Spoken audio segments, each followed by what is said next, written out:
sharp when I make my ring walk. Lean one approach off for that bro. Cheap talk. My footwork, sweet pea, butt craw. Left hook like sugar Ray Robs. I'm the prop. Can't solve. I see her watching, shorty Japanese, and she call me your much. You can tell me they had these in Wisconsin. I came out two-tone, now we got the hands called. We had border wars with the vibes and the drama. He trolling online, but he don't really want the pride. Say chant, we about the same weight, meet me halfway chant. Border wars. TV, good, take the shit on tour.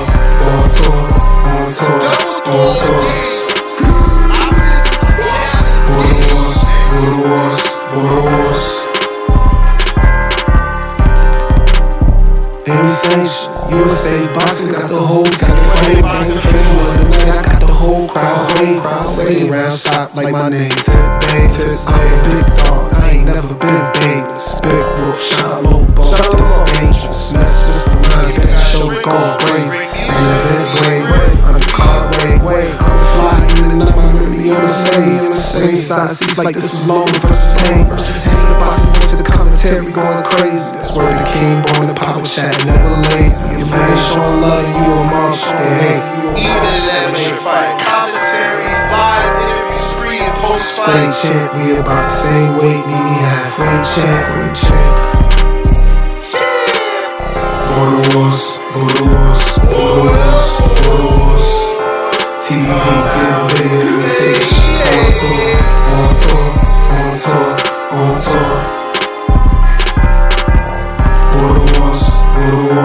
Border wars.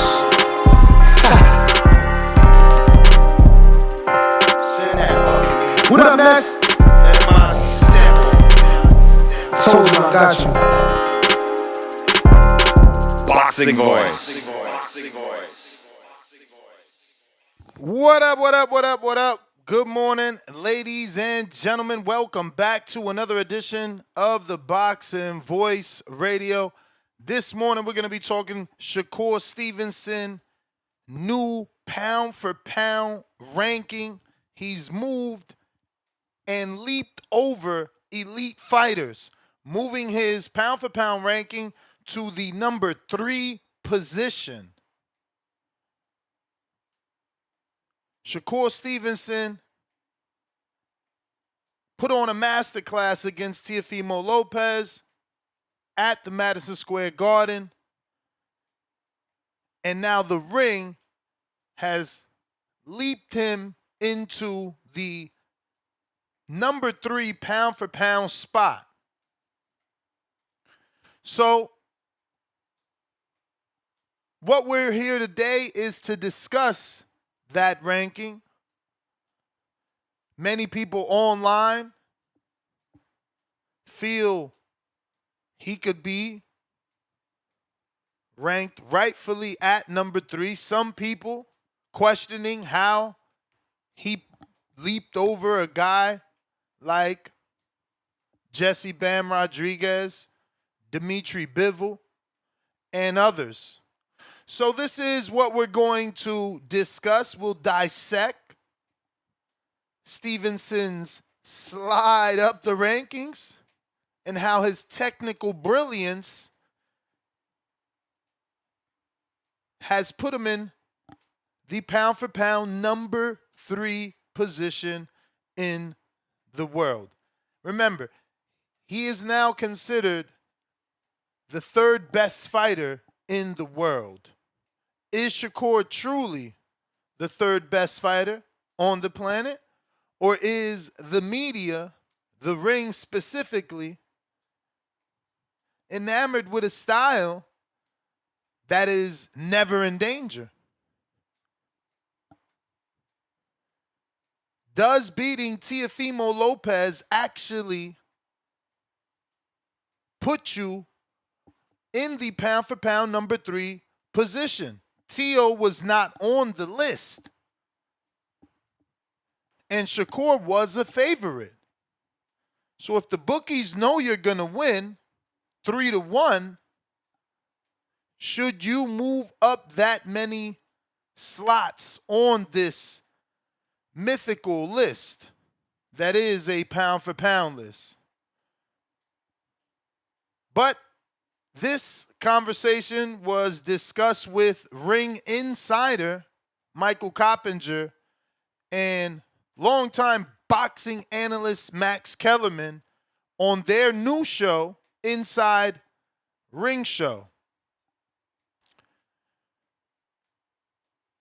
The panel shares their thoughts on where they would rank the newly crowned junior welterweight champion. So let's take a look at that first. And then essentially when you call in, we're going to do the same. See where you would rank them. I suspect. You knew something. Shakur Stevenson's the best fighter pound for pound in the world. Just can't prove it. I agree. Do you agree? I agree. You don't agree? You do agree. I agree. I would put him and Usyk on the same level. You don't know yet. I don't know yet, but Usyk and Shakur right there. Usyk's proving it. Shakur has it. I suspect Shakur is the same as Usyk. What about Inoue? You think they're in the same class, same level? I'm going to put him over Yes, I do. I don't have an issue with Shakur. I will go Shakur over He Inoue. suspects at least number 2. Yes. You suspect number 1. I suspect He's number the best 1. fighter in the world. You suspect 2. Yes. Okay, Best so he's fighter. I have to pause it because let's be clear. No one would ever put Shakur above Terrence Bud Crawford, who's 3-time undisputed, but somehow it's okay to put Shakur above Inoue, who's 2-time undisputed. This is how you know that the Inoue shit was always bullshit. Now that there's someone on the American side of the world that you can put, all of a sudden Inoue's accomplishments don't mean shit. Just because Shakur beat Tio, the 2-time undisputed, which he, Crawford, and Usyk only held and shared together till Crawford recently became 3-time undisputed, was held at such a high regard. They were 1, 2, and 3 because of that. Now all of a sudden, get him out of here. Hilarious. Yeah, no. So our suspicion is he's either the best or the second best pound for pound fighter in the world today. Yeah. And he's ranked 3rd, and we're okay with that, I guess. I suspect. You knew something. So, again, you know, Brandon, I see you with your hand raised, and I'm going to get to you because you always talk so highly of Bam Rodriguez. You know what I'm saying? And these are those conversations that you're forced to have. If Bam and Shakur were the same size, how would Shakur do? If Usyk and Shakur were the same size, how would Shakur do? You know, so I'm just like confused how, you know, number 3 is justified. What justifies it? You know, you fought a guy that, yes, is accomplished. We're not going to diminish Tio or the win. But you were the favorite, and he already had a loss. It's not like you cracked this unsolvable code. It's not like beating Shakur. Shakur is the unsolvable code. Shakur is, you know, the Rubik's Cube. But Jesse somehow drops. Dimitri Bivol drops. So, like, again, because it's always going to look like Nestor Gibbs is a hater because I am a forward thinker. I get you to open your mind. Dimitri Bivol holds a win over Canelo before Crawford. Everybody jumped on the fucking Crawford rocket after beating Canelo, who already was beat by Dimitri Bivol. And then if that win wasn't good enough to keep me greater than Shakur Stevenson, well, fuck, I beat the boogeyman before anybody in Archer Better Beef. But again, like Tio, Bivol has that loss. Not everyone thought he lost to Archer Better BF, but he does have that loss. So I don't know. Do we value the O more than the resume? because Bivol beat a pound-for-pound fighter. Tio was not on the pound-for-pound list. Bivol beat a pound-for-pound fighter. Crawford beat a pound-for-pound fighter. Tio wasn't on the list. He wasn't on anybody's list. Jesse's beaten champions. He's got 3 belts. He's gotten that top dog work in multiple divisions, but he gets dropped. And okay, technical brilliance is great. You know, it was a forward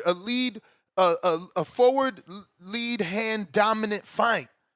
But Jesse Bam Rodriguez is beating dudes up with both hands on a high level. Artur Beterbiev loses 1 fight, and he's dog shit. But again, he's got less of a case because he's only been in 1 division. So a little bit harder to argue for him. Devin, he was an underdog going into his fight. In the bookie's eyes, he was going to lose. In the public's eyes, he was supposed to lose. And he's only number 9. So I don't know about these rankings, bro. And you know what? This is the issue with pound for pound. It's subjective.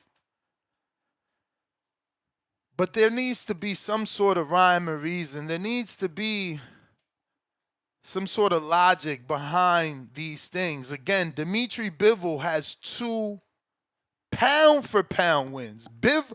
Artur Beterbiev was always on the list, just like Earl before. Oh, Ness, he wasn't there. He only was in 1 division, Ness. No, he did the same thing Earl did, except he was knocking fools' heads off. So he was on the list. And then he beat Bivol. Okay, albeit controversial. He beat Bivol, who beat Canelo. Then he loses to Bivol, who beat Canelo. And somehow he's number 6. Now, granted, he hasn't fought, but this isn't a rankings list for a sanctioning body where you have to be active every 12 months or you're going to get dropped from the rankings. This is a pound-for-pound list. If you and I were the same size, how would that scrap fare up? If weight was not an option, how would Shakur versus Artur Beterbiev look?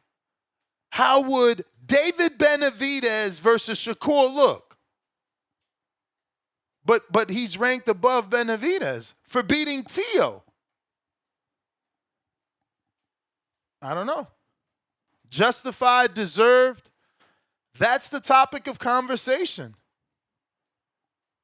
Teofimo win. Is it enough to justify a pound-for-pound 3 ranking? Is it enough to justify leaping over some pretty big names? Some pretty big names. This is what we're talking about. If you guys are interested in calling in, now is the time. We got Discord available, X Spaces available. We're talking, does a Teofimo win get you a pound-for-pound number 3 ranking? Is Shakur's pound-for-pound number 3 ranking deserved?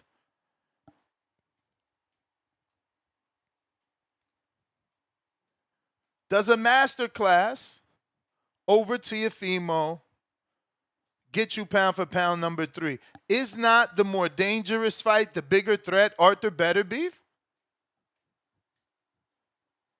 You know? With Tio's inconsistency, which, again,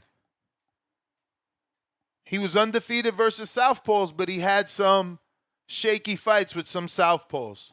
The Jermaine Ortiz, the Sandor Martin. So there was a blueprint for Shakur to follow. And the bookies knew that. He was like a 3-1 favorite. I mean, some people get all the love. Some people get all the love because Bivol beats Canelo to follow, and it doesn't matter. He beats the boogeyman, and it still doesn't matter. Because he beat those two guys, and this is why I say it doesn't matter. He beat those two guys, and guess what? He still wasn't number 3.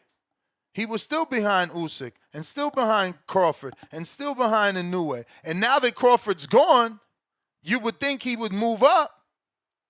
But no, now he's also behind Shakur. Which, again, is a Teofimo win better than a fucking Canelo win? Is it better than an Arthur Better Beef dominant win? There's been no up and down with Arthur. There's no roller coaster in his career. You know, I just don't get how these things are done. And then they're done for certain people because, again, I say, Devin was considered broken. He was an underdog, and he was considered to be knocked out. And he does the unthinkable and doesn't get knocked out, wins and scores a knockdown, and you telling me you're at 9. When you entered the list, back when Loma entered you in the list, and granted, he fell out, I get it. But when he entered at 10. Devin can't get past 9. And he's got wins.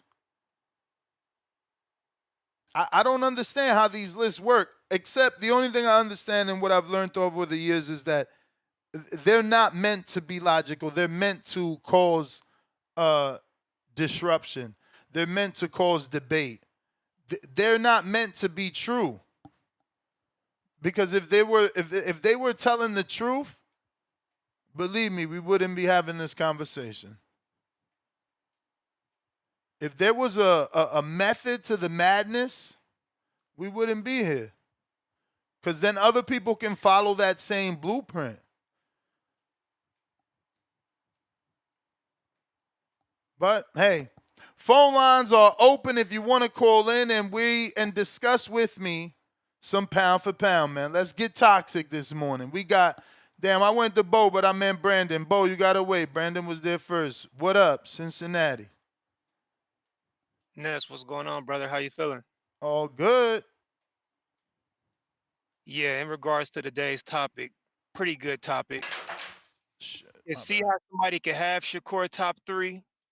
Because of his style, his boxing style can be the most effective style in boxing. And although it is not maybe the most aesthetically pleasing on the eye, it could be the hardest style to crack. That Da Vinci Code of Shakur Stevenson style may be the hardest style to defeat. And when you look at the punch stats against him, I think he's the least hit guy in boxing history or some crazy stuff like that. I can see why they say, although he doesn't have the names, just going off the eye test, in regards to being able to beat him, he's probably top 3 best fighter in the world. I could see it from that standpoint, but he's not on my top 3. He's in my top 5. I got Usyk number 1. He's the king of the hill, and to proven otherwise, just a fucking magician in the ring. I actually got Bivol number 2 now. I think Bivol should be number 2. I got Inoue number 3. I got Shakur number 4, and Bam number 5.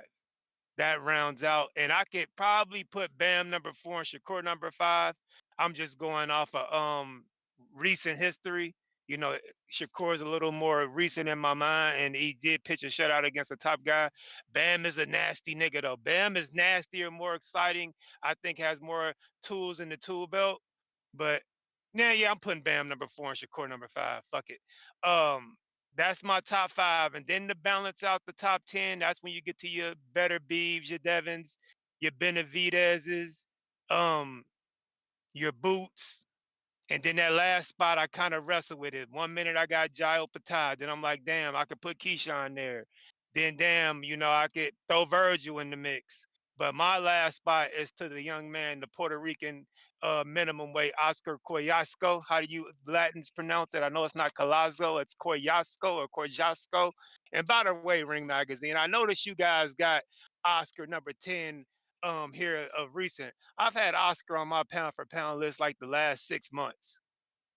Stop stealing my swag, man. You niggas want to put hardcore guys on y'all list because y'all see me do it. But anyway, that's how I would probably round out my top 10 pound for pound. It would probably be Usyk #1, King of the Hill, Bivol #2, Inoue #3. I got an issue, And man, because you got what's up, brother? Koyaso on your list, a one Yeah, division champ who just unified. we do this And every this is time. Ness. the issue that I I'm an got. eye test Y'all, guy. y'all I'm an eye test guy. boxers or y'all fans, pugilists, everyone guy, is Ness. always drawn to power. Always Ness, drawn I'm to an eye power. test guy. Cause We this argue guy about is this getting every time. knockouts in one fucking division.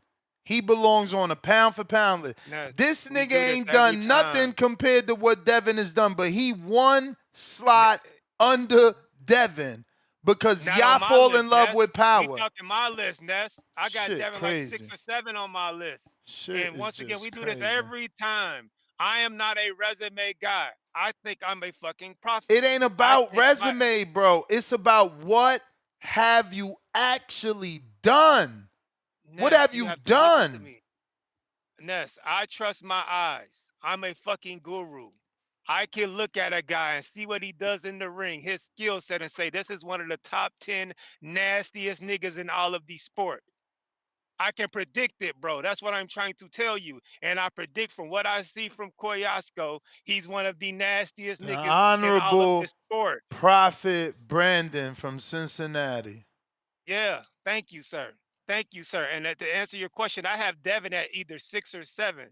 He's either right in front of Better Beeve or behind Better. Matter of fact, I got him at 6, at right outside of the top 5, and I got Better Beeve at 7, Benavidez at 8, Boots at 9, and young Oscar Koyasko at the last spot. But like I just said, 1 minute I got Jai Opatai. I could put Keyshawn there. I could put Virgil there. But it's something about the young guy, Oscar Koyasko, or however you Latin motherfucker supposed to pronounce it. I don't know. He's a bad motherfucker, man. He's a bad motherfucker. He's kind of like Bam. He can do it all. He's got the power, speed. He's knocking niggas out with both hands. He can move. He's nice, accurate, pinpoint, precision. I like Oscar, man. But like I said, and back to the Shakur topic, I can see why somebody has him top 3 because his style is so effective and hard to beat. But I have him at 4 or 5, right behind him and Bam, or right outside that top 3, behind Usyk, Bivol, and Nue. I'm gonna mix him and match him however I want to fucking feel like it. But yeah, that's my top 5. That's my top 10. That's how I got it. Ring Magazine doesn't have it too far away from how I got it. They got Junto on the list, and I took Junto off the list and put Boots in my top 10 instead of Junto. But other than that, I don't think Ring has it too far off from how I have it.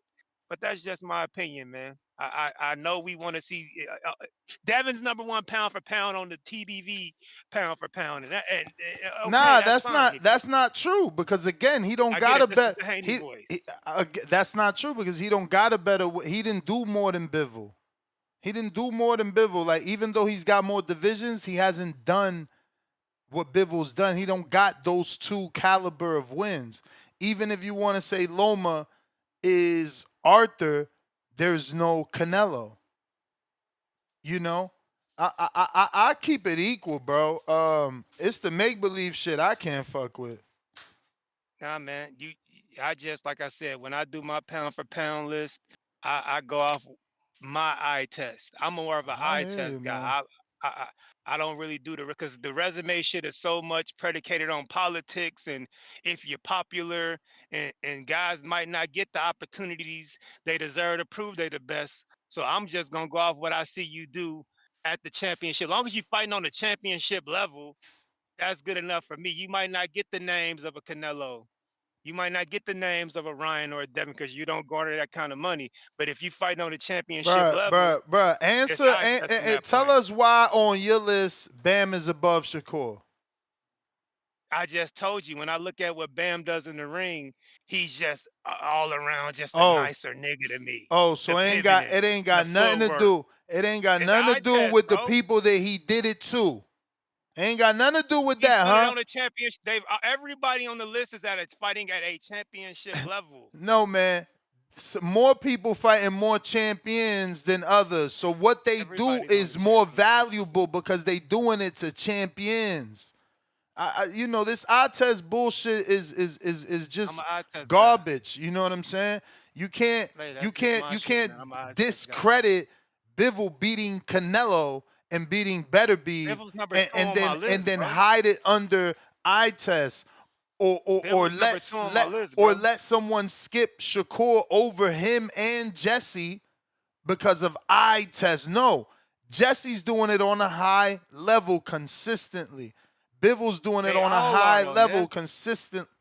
The fuck you mean they all are, bro? This is ridiculous talk. On the championship, who's on the pound for pound list not fighting at a championship level, either champions or former champs? Lord have mercy. They all are. But I'll let you get to some other callers, man. But nah, that's my top 10, man. I got Shakur top 5. He's not in my top 3 yet. He needs a couple more performances like the one he just had before I could take him and put him over a Inoue, Bivol. Couple more performance.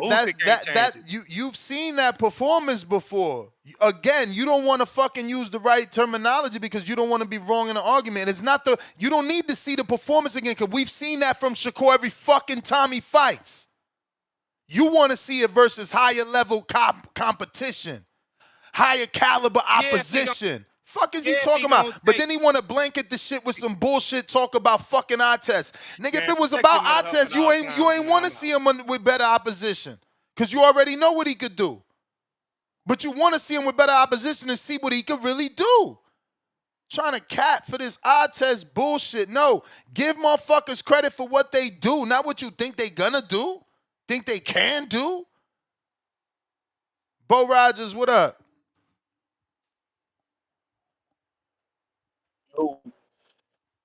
So I agree with Brandon on something he did say. When it comes to the politics and shit of the whole thing, like some guy, like I be telling you sometimes I want certain people to fight certain people, but y'all don't want that fight because they ain't got certain accomplishments and stuff. But I think, you know, I go off of my eye test real highly. I think I got a good eye. But when you know those guys out here who ain't getting the shot, you know what I'm saying? That kind of water shit down. Only the same guys get the opportunities every time. They always in place to get a chance, a title shot. So if they go out, and then you got some guys who never ever get a chance, and they be fighting the toughest fight. Of course they gonna be losing because they fighting the tougher fight, the high risk, the low reward fight. You guys at the top don't never have to do that shit. So you can't give Devin no. That reason I ain't giving Devin a whole lot of credit for what he done is because I feel like everybody he been in the ring with, he was supposed to beat them. He was bigger than them, had some type of advantage over these motherfuckers. When you a little motherfucker, you fighting a motherfucker twice your size with 3-4 inches arm reach on you, the bigger guy in general. And you go in there and you beat his ass. Like I had no choice but to give Terrence Crawford credit for Canelo for going up 3 weight classes after I just seen Jamel do it and couldn't do nothing with him. I had to give him the credit for it because of that right there. But other than that, everybody he beat. And then he was also punishing the people that he was in the ring with. So I got to give him credit for that. When I see you in the ring with guys smaller than you, yeah, they good, but you still struggling with them. You getting hit with them. All right, when it comes to Bivol lost and Better Be lost. They beat each other. But they both showed me they could both be hit. They both lost. Shakur ain't really, when I think about it, if all these guys was the same size, it ain't a lot of motherfuckers that I think can beat him. But I do think Tank Davis will beat him. I put him number 1 on pound. If he got his mind right, I have him as number 1 on the pound for pound list. But y'all gonna go back to the accolades and all that shit right there. You know what I'm saying? Like you said, we do got to see these fights because sometimes you do get a different outcome than what you think you're gonna get. So, you know, I ain't got no problem with them doing that with Shakur because I really don't think too many motherfuckers could beat Shakur because most motherfuckers ain't made. But he'll never have to fight those guys that could probably beat him because y'all never asked for those fights. Like y'all should be pushing for him to fight Shockey Foster and people like that. You should be pushing for that fight, but motherfuckers ain't gonna push for it. They'll get him Pitbull. After we done seen Pitbull get handled by Tank, we done seen him get handled by Venezuela, we done seen him get handled by a couple other motherfuckers. It ain't shit Pitbull, but y'all will get him that fight. No, let him go on up there. Let him go. That's why we got no problem with him going up, though. If he go up there and beat Conor big easily like that, yeah, I gotta take my head off to what he doing if he do that. But if he go there and try to fight a little calling out little motherfuckers that he should take care of with no problem. He don't want to. Anybody he don't want to fight. That's why I want to see him in there with. Y'all want to keep seeing the same shit. Flat-footed fight. Y'all never want to see these guys really fight somebody. So I have to go off the icon. I have to go off what I see. He got in the ring with Tio and handled Tio flawlessly. Didn't have to get out of first gear on him at all. I got to take my head off to it. It is what it is. I don't think he can beat Tank. I think Tank way smarter than Tio. I think Tank could goddamn do him. I think the fight will look just like the Frey Martin fight. But y'all don't want to talk about that. Y'all rather turn into haters.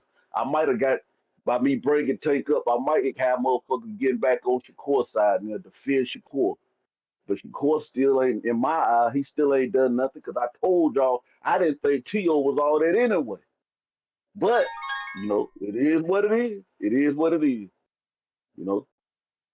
Ain't much more I can say about the shit because, but now just something I asked Star the other day, but I ain't never get your. Do you recognize the champions for the IBF? Of course, I recognize the champions in the IBF.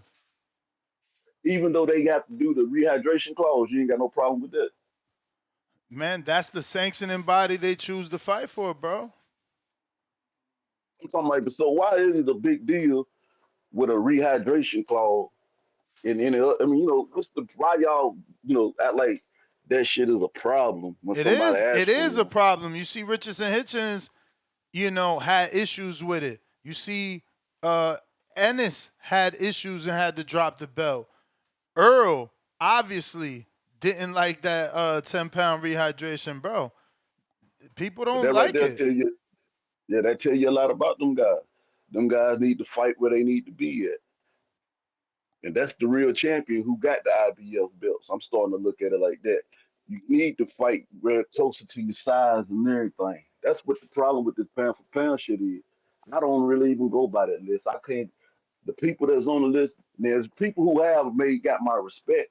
I think you said he is the number one fighter. I respect who he beat. I respect how he beat him and how he did it.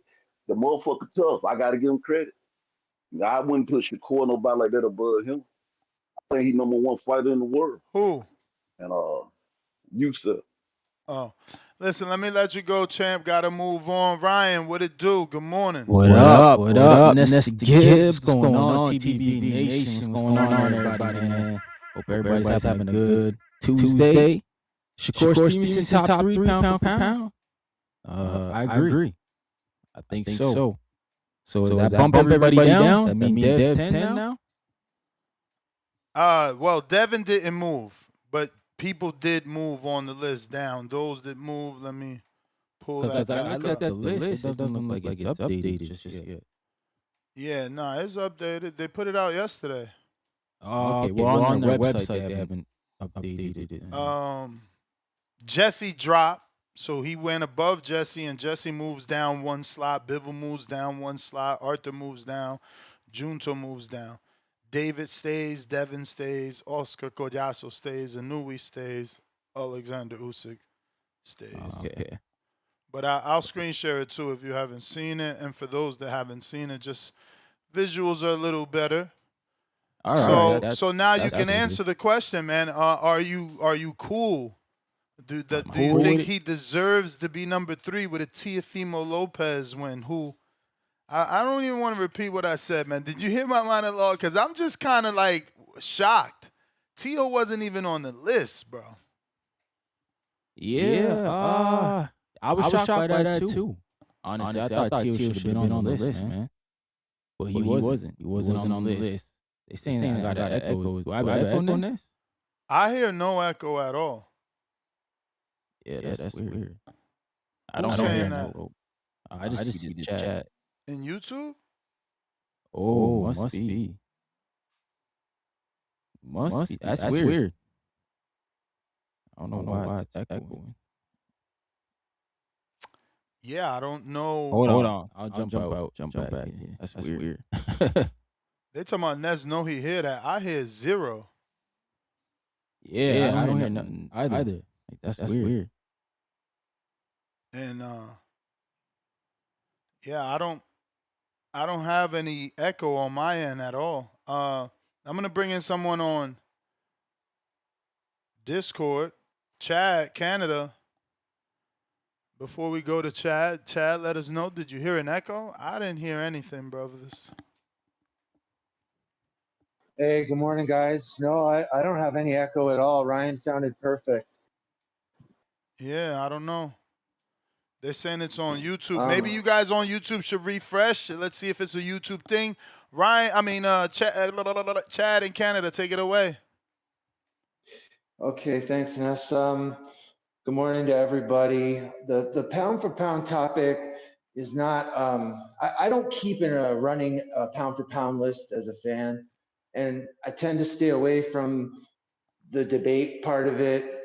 What I do like is this type of thing right now, listening to fans tell their list and give the reasons, and I love it. I could listen to 8 hours of this, people calling in, and say a call like Brandon from Cincinnati, who I think is one of the best callers for TBV, because it doesn't matter if I agree with him or not. He always brings technical and sound, facts, whatever you want to call it, analysis. I think Brandon's a great caller. And I'll say this, Ness, I feel like the pound for pound, so Usyk coming down and Shakur going above Usyk is for sure 100% what should happen. In terms of, I feel like the list should it should be a current reflection, like the state of the sport. So I don't know, I'm thinking maybe it should be a good hard view of the last year, say. I think a lot of people reach too far back for accomplishments, and it should be a current look. And the other point I want to make is I was raised to understand that the pound for pound is, if there was no weight, like if everyone could just magically be the same weight, whose skills will reign supreme? That was always what I was taught the pound for pound list is. So, but once you get to this level, kind of like what Brandon was saying, like you can start making assumptions, like all these guys are accomplished belt holders, multi-division champs, all that stuff. So Nessa, I agree that it's like a sprinting 100-meter race. It comes down, like when you get to that level, it does come down to like hundredths of a second, and in boxing, those things get determined by accomplishments, belt, quality of opponents, and I do think that quality of opponents, activity plays into it. Usyk, obviously, skill-wise, could probably wipe out everybody on the list, but he's not been as active, and so therefore, what Shakur just did, taking down a lineal champion in the fashion he did it, hell yeah, puts him above Usyk. I feel like it's a no-brainer. But that's not saying that Usyk is like less than in some way. They're all so amazing. But it's a fluid, living list. It's always in flex, And I think some people get too attached to, they want their fighters that they like to be at this number, that number. Don't sweat it. Usyk will drop a bit, and he'll fight. He'll come back up. I like that part of it. And I'll say that what number? I haven't even looked at it, Ness. Like I turned on the show and realized I haven't seen the list. Where is Usyk now, number wise? 1. Yeah, I don't know about that. I think what Shakur just did And following up from the Zepeda fight, I don't know if he's number one, but I do think that he would go above Usyk. I don't think that's too hard to reach to. But I don't think that Shakur should go above Bam or Inoue at this point, just based on activity. It's not like those guys, whether you like the opponents or not, both of them facing champions, and they're fighting more frequently. And skill-wise, I mean, it's all there. They're great fighters. Like, Shakur could probably take them down. And I think that if Shakur has his next fight in a timely fashion and shows us something great, I don't see why he won't be top three, number one. We know the skill's there. We know he's got it, but it's got to be on display. It's got to be on display. The way he shut down a lineal champion and snatched that lineal belt is like pushed him up that list, man. To me, he should be top three with Usyk getting bumped to 4 or less. But look, man, like I say, like I'm not an expert on the list. Also, I think the Chiazzo is a nice little addition in there. I've seen people putting Chiazzo. Brandon was right. If you really been following the list, probably like 6 months to a year, people have been noticing Chiazzo, man. He's a good fighter. He's accomplishing things. But anyway, that's kind of all I got to say about that, Ness. And we'll see what happens with this next wave of fights and how that affects it, I guess. Okay, man. Thanks for the call, Ness. You got it. Ryan, let's chess it again, bro. What up, chat? You just sound loud as fuck to me. You don't sound echoey, but we're going to have to see what the live chat, power chat says. Ryan just spoke. Did he have an echo? Yeah. Yeah, I don't see nothing on my board. Do it again. Damn, I guess it is still echoing. What the hell? I have no clue what's going on, man. I'll try to jump out. Hold up. Let me. That's weird. Wait. Let me try something.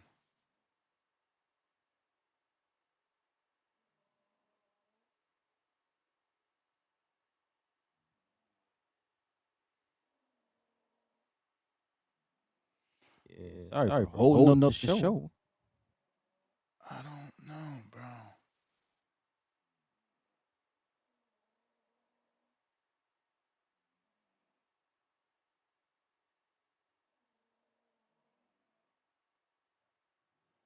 No clue. Let me try one more thing here.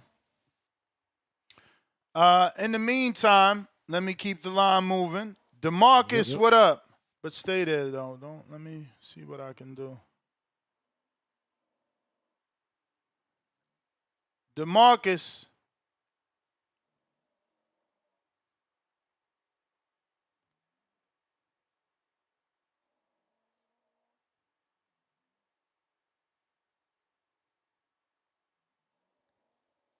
No DeMarcus. We got Marley. Yo, you can hear me now? Yep. You gotta stop putting these guys on these pedestals that they just don't deserve to be in. And I'm not saying like it wasn't a good win. You sound muffled, bro. Ooh, horrible. All right, can you hear me now? Yes. All right, I'm not saying these guys like that wasn't a good win, but in what world was he ever supposed to be higher on the list than Devin? It's not like he wasn't favored to beat Tio. So it's like it's not like he really did not special. I mean, how he did it was cool, but it's not like he wasn't favored to win. See what I'm saying? Evan just got legend his last fight, right, against Ryan. Came back, fought a champion, the best at 147. Was supposed to get knocked out. You know what I'm saying? Beat him, dropped him, took the belt.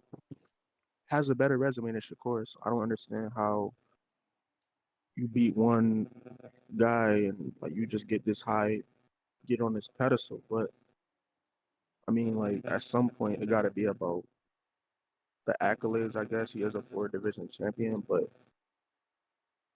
I don't really know any of the champions. I know he beat Roberson Conceição and Oscar Valdez, but I don't really know anybody after that. See what I'm saying? So it's like I feel like at some point it got to be about accolade, what you did, and who you beat. And damn, last 3 opponents was champions. You know what I'm saying? So it's like he's performing at a high level. Devin been performing at a high level for like a long time against high level guys. So it's like, I mean, like I don't think him at number 3. I don't think it's fair. I don't think it's right. Just like you said, Bivol beat Canelo. Better be Bivol. So it's like Tio. I'm saying like I don't really agree. I don't think he should be number 3. I could see him at like maybe 6 but number 3. Come on, bro. You got to be realistic here. I'm saying. So I mean, me personally, I would much rather have Devin higher up than Shakur. And I like the kid. You know what I'm saying, because I'm a boxer. I'm a young dude myself, and he's a very inspirational dude. But I don't think he deserved to be at number 3. And that's just me being as real as I can be about it. So, but that's my thought. Though. All right, Shout champ. out TBV. All right. Ryan, Yo. I don't see what I have done different for you to be echoing. Yeah. Honestly, I don't know what the fuck is going on. I don't know either. You do sound extremely loud to me, which isn't normal, And but all right, again, let me see if I can turn it down a bit. Maybe it's up to high.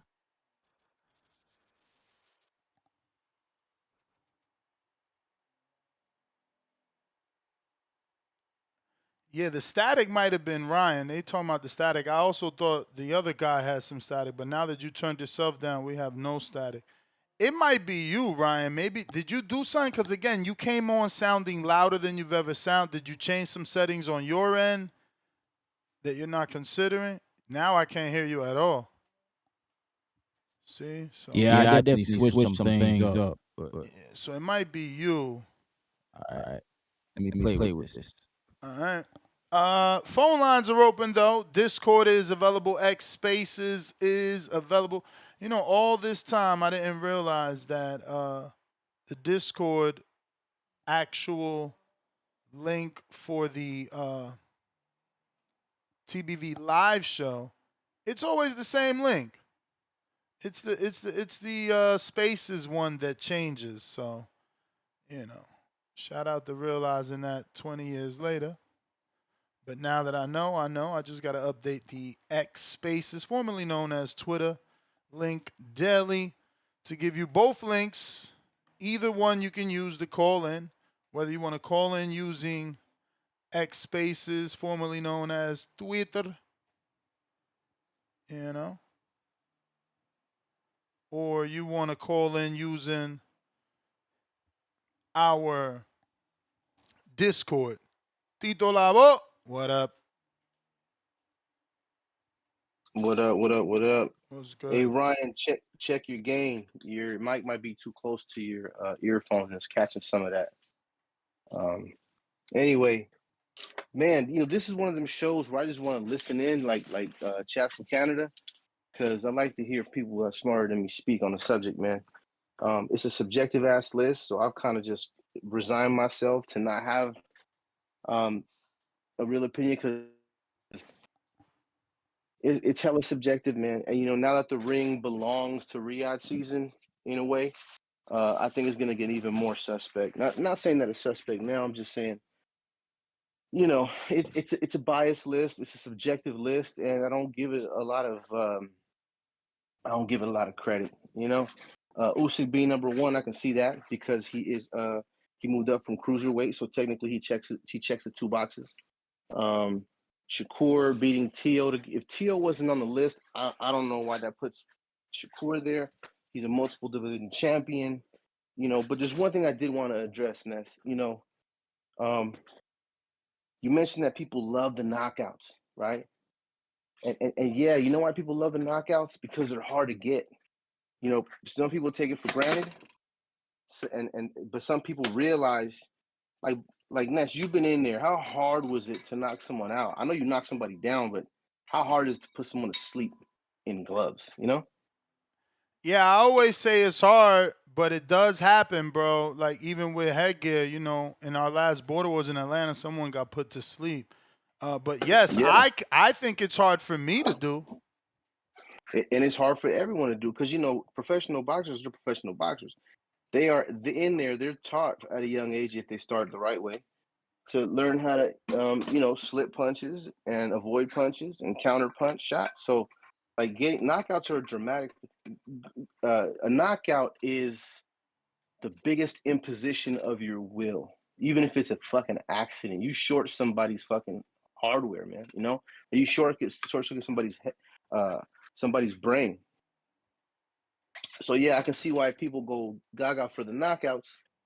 You know, beating a guy like Shakur beat Tio, right? It's cool, but if Shakur would have knocked out Tio, it would have been a whole different stuff. I mean, guys would have still been jumping up and down and yelling out saliva and shit, and like it'd have been the second coming of Christ because they're so hard to come by.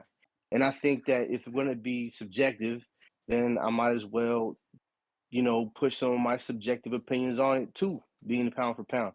Knockouts are important. Knockouts mean you short circuit somebody out. You know, it's like making somebody laugh. You know, it's way better than making somebody go, "Oh, I learned something today." You know what I mean? It's just I just my opinion on the matter, and that's my call, man. I was 100% prepared for this one, but good show, man. Good show. Let's go. Border Wars. All right, champ. Appreciate you. I'm gonna play a soundbite. Let me know if my soundbite echoes, just to make sure it's not us and it was him, you know? So let's see here. Well, I'm gonna play two sound bites. Somebody said the intro was echoing. So let's do that. Let's play one of these. Welcome back to another edition of Border Wars 17. I see that. I see that.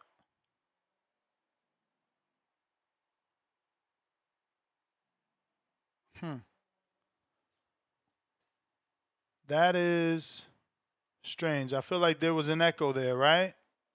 I didn't want to let it play too long. Ness was fine whole time. It was everyone else. Someone said it's been echoing since the beginning. Did that?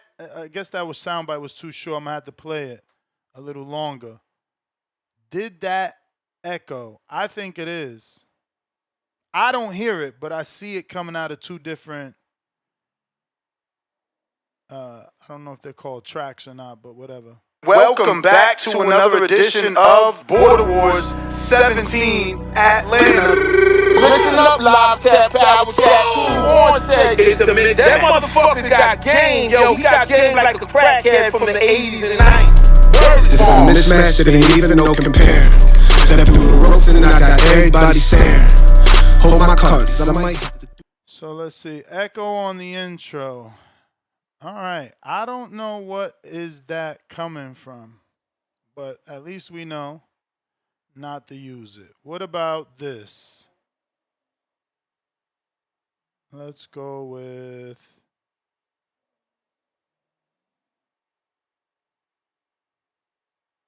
this one. Who gives a fuck? That sounds like it came only out of one, right? No echo on that last one.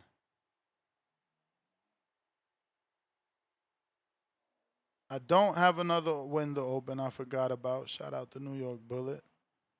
Shout out to the Bullet.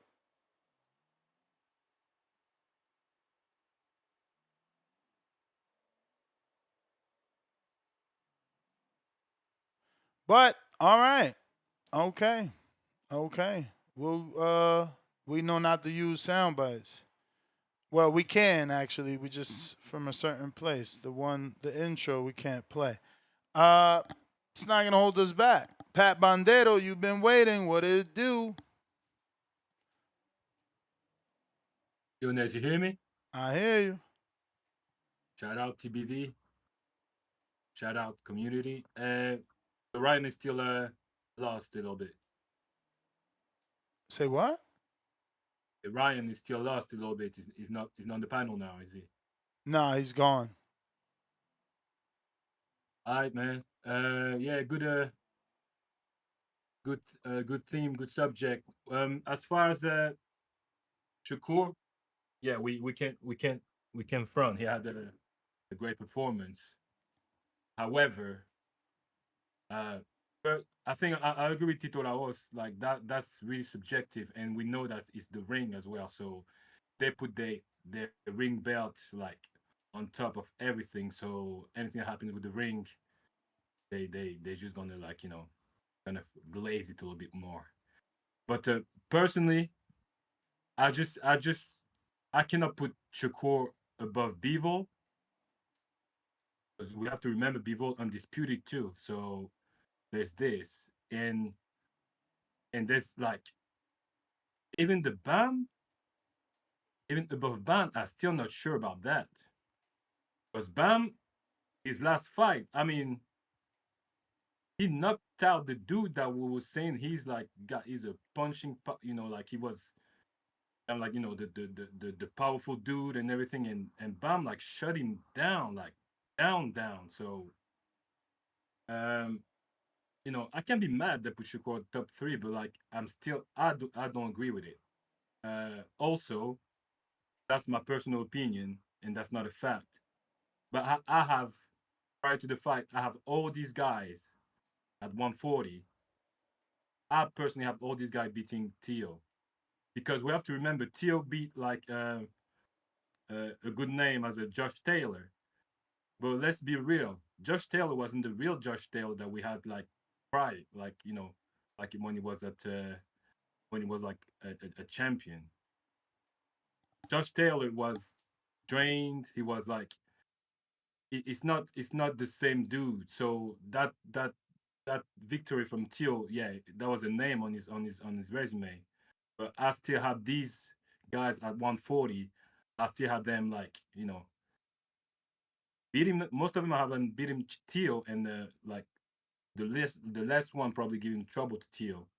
So I don't think that victory of Shakur is worth like what Bivol did or what Bam did.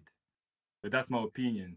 But I'm mad at I can be mad at it as well because I like Shakur and Shakur is like a tremendous fighter. Like his defense is like it's legendary. So, but yeah, I agree with Tito Lagos. That's opinionated and it's subjective. But personally, I can have like what was Shakur was before was he at 9 or like 8? What was it? Yeah, Prior to that? I don't remember where he was at, bro. I don't know if he was 6 or 8 or 9. I don't No, remember. he definitely wasn't 6.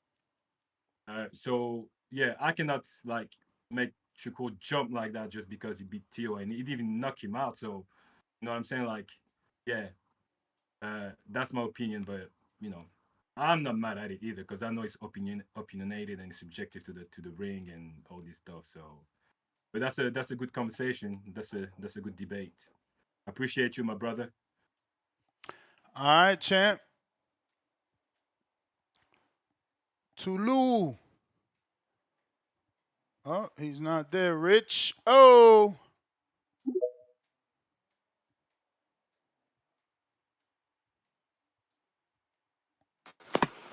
Yo, top of the morning. How my audio? Straight.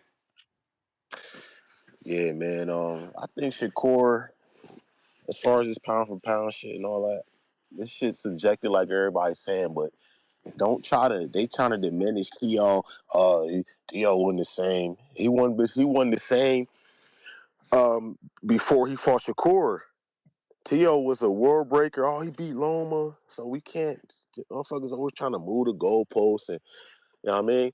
And I'm not going to try to bring race into it, but it's always got to do with race. If Shakur was spent like fully Latino or white, nigga, he will get all the credit for being Tio. Everybody, oh, he's #1. You see what he did? He was da da da, you know. But it's and to do that say power matters I and need to knockouts ask matter. you, do you feel that the #3 ranking is justified? Because you making it about race. We talking about, do he deserve? Rankings. No, I'm just trying to make the conversation what I'm talking about. Just let get my time right quick. I think he deserves like to be #2. #1 should be Devin Haney. That's just my opinion. I don't care about what Hey, everybody yo. talk about. That's Yo, my what the opinion. fuck? It's my Yeah, but what opinion, is it bro. based off? It's based off my criteria. What you done in the ring, who you beat, all that good stuff. That's what I and what you So if it's collecting. based off who you beat and what you done in the ring, how you jumping Usyk and Inoue? I'm jumping Usyk because Usyk's not in my criteria pound for pound. I don't put heavyweights in there. Well, he was a It's not fair. cruiserweight, so it's not But fair he's for you not a to take cruiserweight him no out. more. He's But not a that's the cruiserweight no more. but that's exactly why he's pound for pound, because he's a 2 division champ. Yeah, but he already That's the acclimated. definition of pound for pound. My criteria, my list.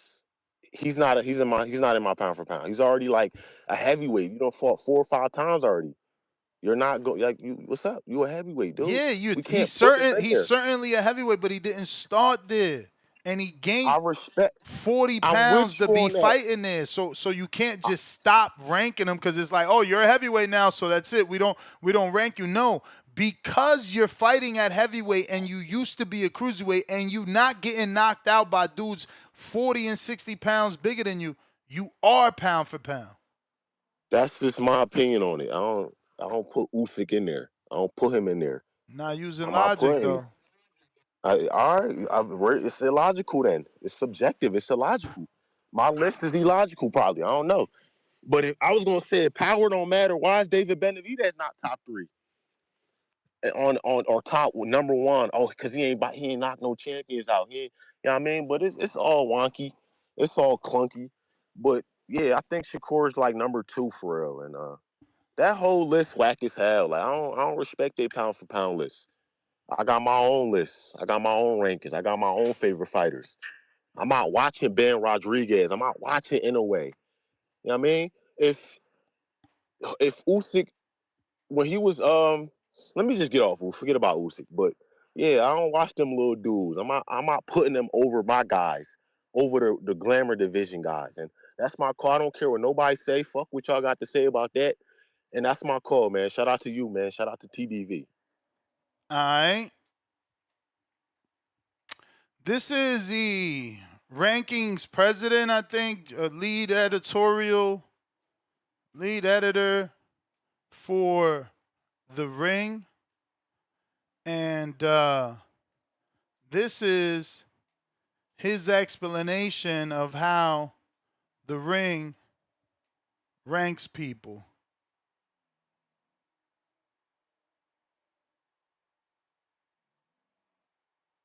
And the way it's done. All right. So let me pull that up.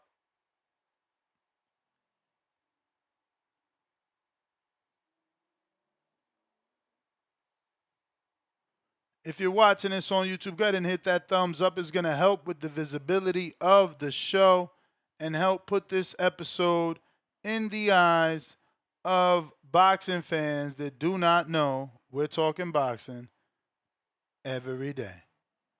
This is Dougie Fisher on The Rankings. And the way it's done at The Ring, at least since I've been editor-in-chief, it varies from chief to chief. But I do it 100% democratically.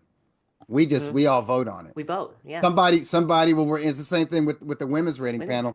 Somebody will make a proposal. You know, whoever's first to hit that email chain will be like, I think Usyk should move from #2 to #1. And people either say I second that or I agree with that, or they say no, it's still Terrence Crawford or it's still the monster or whatever. And then you just count the votes, and that's how it's done with the divisional rankings. But with pound for pound, the difference with the pound for pound is I think the criteria differs from panel member to panel member, because I do think there are panel members who are more eye test, or they're thinking more with that whole mythological, well, let's pretend there is no weight. You know, can Usyk beat Terrence Crawford? And they just play this little video game in their mind. You know what I mean? Which I don't really go for. I like there to be real criteria. to include, you know, who have you fought? Because that's when we really get to see who you are as a fighter. That's how we display. So then that's a great point then.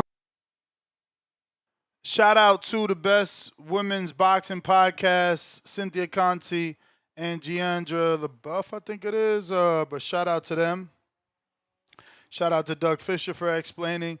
And shout out to Doug Fisher for having that mindset, you know. Let me see if I can find that last part, because it should be around here somewhere. I mean, which I don't really go for. I like there to be real criteria. To include, you know, who have you fought? Because that's when we really get to see who you are as a fighter. That's how we mean, which I don't really go for this little video game in their mind. And they just play this little video game in their mind. You know what I mean? Which I don't really go for. I like there to be real criteria. To include, you know, who have you fought? Because that's when we really get to see who you are as a fighter. My point exactly, brother. My point exactly. Shout out to Doug Fisher, the editor-in-chief over there, and giving you the proper way to do it. Yeah, every now and then you'll get an eye test person who does what your eyes tell them, but what's more factual is the people that he beat. You don't have to worry about eye tests because you see the people that he beat. We got Sadiq Ali. Don't forget to smash that thumbs up. It's going to help with the visibility of the show. Help put this episode in the eyes of boxing fans that do not know we are rocking out every day, multiple times per day. Smash that thumbs up here on YouTube. Hit that retweet, repost on X Spaces and video. We hear you now, champ. You just unmuted. Yo, I'm gonna keep it real with you, bro. Last couple callers been, you know, some jackass shit, bro. Like, Shakur does not deserve to be third. Shakur don't deserve to be above Devin, bro. We talking boxing, my nigga. Like, it's all on what that fighter has done. Shakur ain't never even been the number one dude. And he beat Tio, a fighter who arguably has lost 3 times already. Right? How he over Devin, and Devin beat George Kambosos, who beat him. I mean, that's just some real shit, right? He's never been undisputed, not one time, right? So how are you over any undisputed champion? When you undisputed, you that guy. You are that guy. I feel like Tio didn't deserve to be the fucking Ring Magazine champion no more. Because he didn't unify against nobody. He held the belt for almost 3 years and didn't unify. So why the fuck do he still hold the Ring Magazine? Come on, bro. Like, we gotta put some order in this fucking sport, bro. On some real shit. Like, we gotta put some form of order in this sport, bro. It's either the accolades or it's the names, right? But the names don't mean shit without the accolades. So what the fuck are we doing? And that's my call, bro.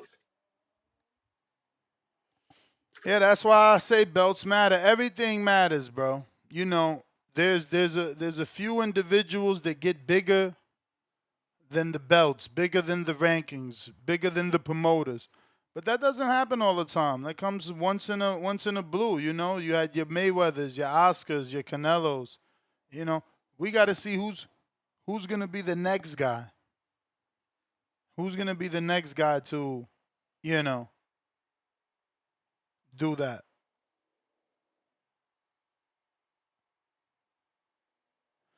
Let's see. If you're watching this on YouTube, smash the thumbs up. Don't forget to hit that retweet, repost. We got DeMarcus coming back at you. What's up, Ness? What up? How do I sound? So far, so good. All right, I appreciate that. Good morning, everyone. So you're saying does Shakur deserve to be above Bivol in the ranking? Does he deserve the pound for pound number 3 slot? Period. I would have to say no. Kind of like what you said, the better be win, even if like Canelo didn't exist, I think the better be win is a better win than like any of Shakur's win, personally. Because my cousin, I showed him like the 175-pound rankings in like 2023, and I think better be like knocked out like 7 of the 10 guys on the list. So he was a real world beater, and Bivol beat him and he beat Canelo. So I just can't put Shakur above Bivol right now.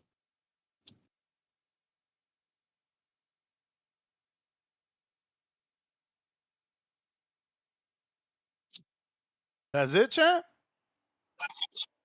No, that's all I gotta say. I mean, all right. That's my explanation. You the man. DeMarcus in the building. If you want to call in, Discord available, X Spaces available. Coach Paris, what up?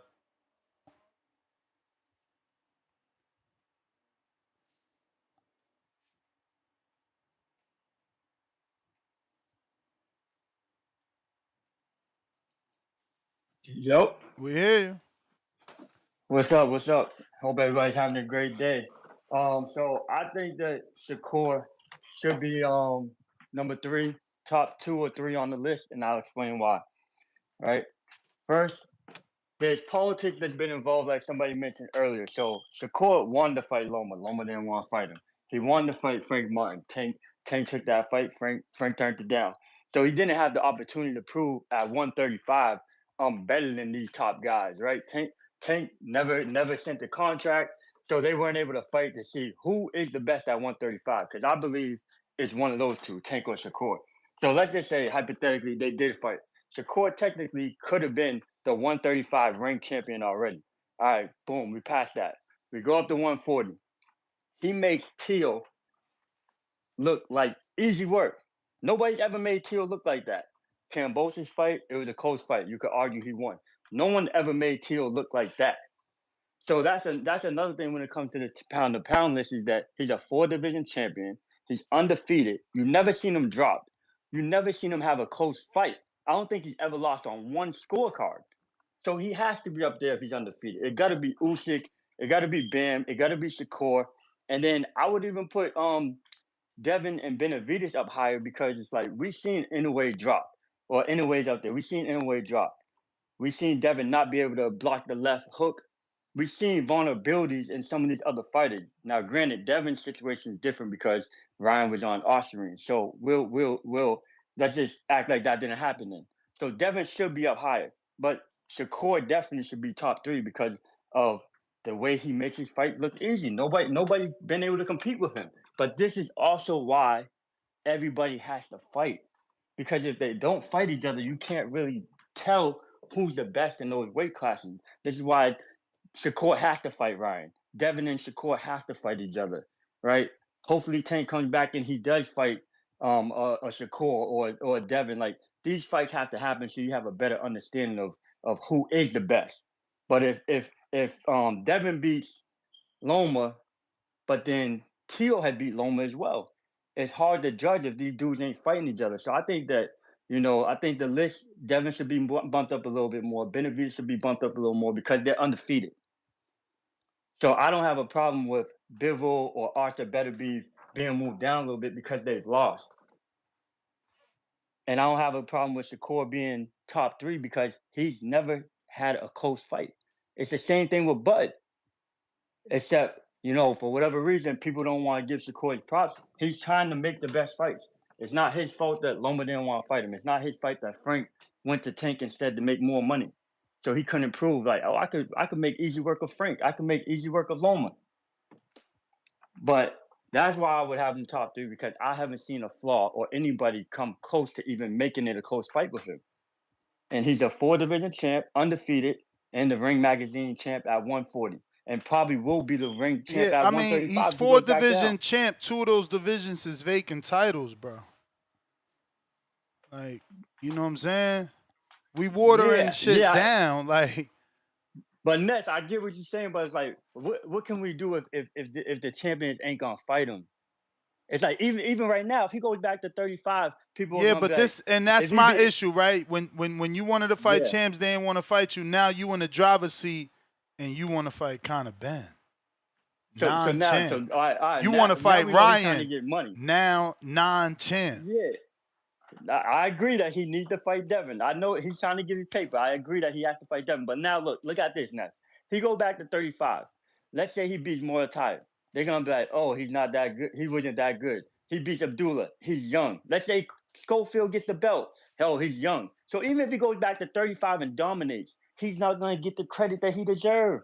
Regardless, He'll get because more. he's gonna make it He'll look get easy. more credit than Devin for undisputing with 1 belt versus George Kambosos. More people would appreciate him beating Abdullah, him beating Raymond Murataya and Schofield to be undisputed at 35 than Devin fighting only George Kambosos to be undisputed. I think that you and some hardcores will, but I think the casuals aren't gonna give him his credit because everybody's gonna say they were young. He should have beat them. That's what it comes down to. People are gonna be like, he should have beat them. He beating champions though. He beating champions. I do want even him to when fight people more diminish, even when people try to diminish Brian Norman, I say, bro, he's a champion. When they try to diminish Pedraza, bro, he's a 2-time fucking champion. Porter's a 2-time champion in the welterweight division. Like, you know, we always gonna talk to, you know, ignorant boxing fans that their job is to just diminish and discredit. But that's why who you fight matters, you know? Right. Okay, I got one last thing. I know my time's probably coming up. All right. So how would you move in this situation then next, right? All right. You Shakur, right? Besides Devin, let's just say Devin, because let's say Devin's got another fight lined up, Keyshawn. Besides Devin, what other champion is gonna bring more money in his pocket besides a Ryan or Conor Ben? Besides Devin.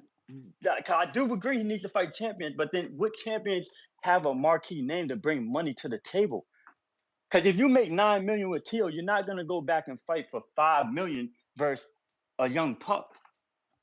I mean, when you could listen, go get probably 15. Listen, 15 every with Ryan maybe, every or 15 payday with Conor ain't Ben. gonna be a big payday. You know, you got to become Mayweather and Canelo for every payday to be a big payday.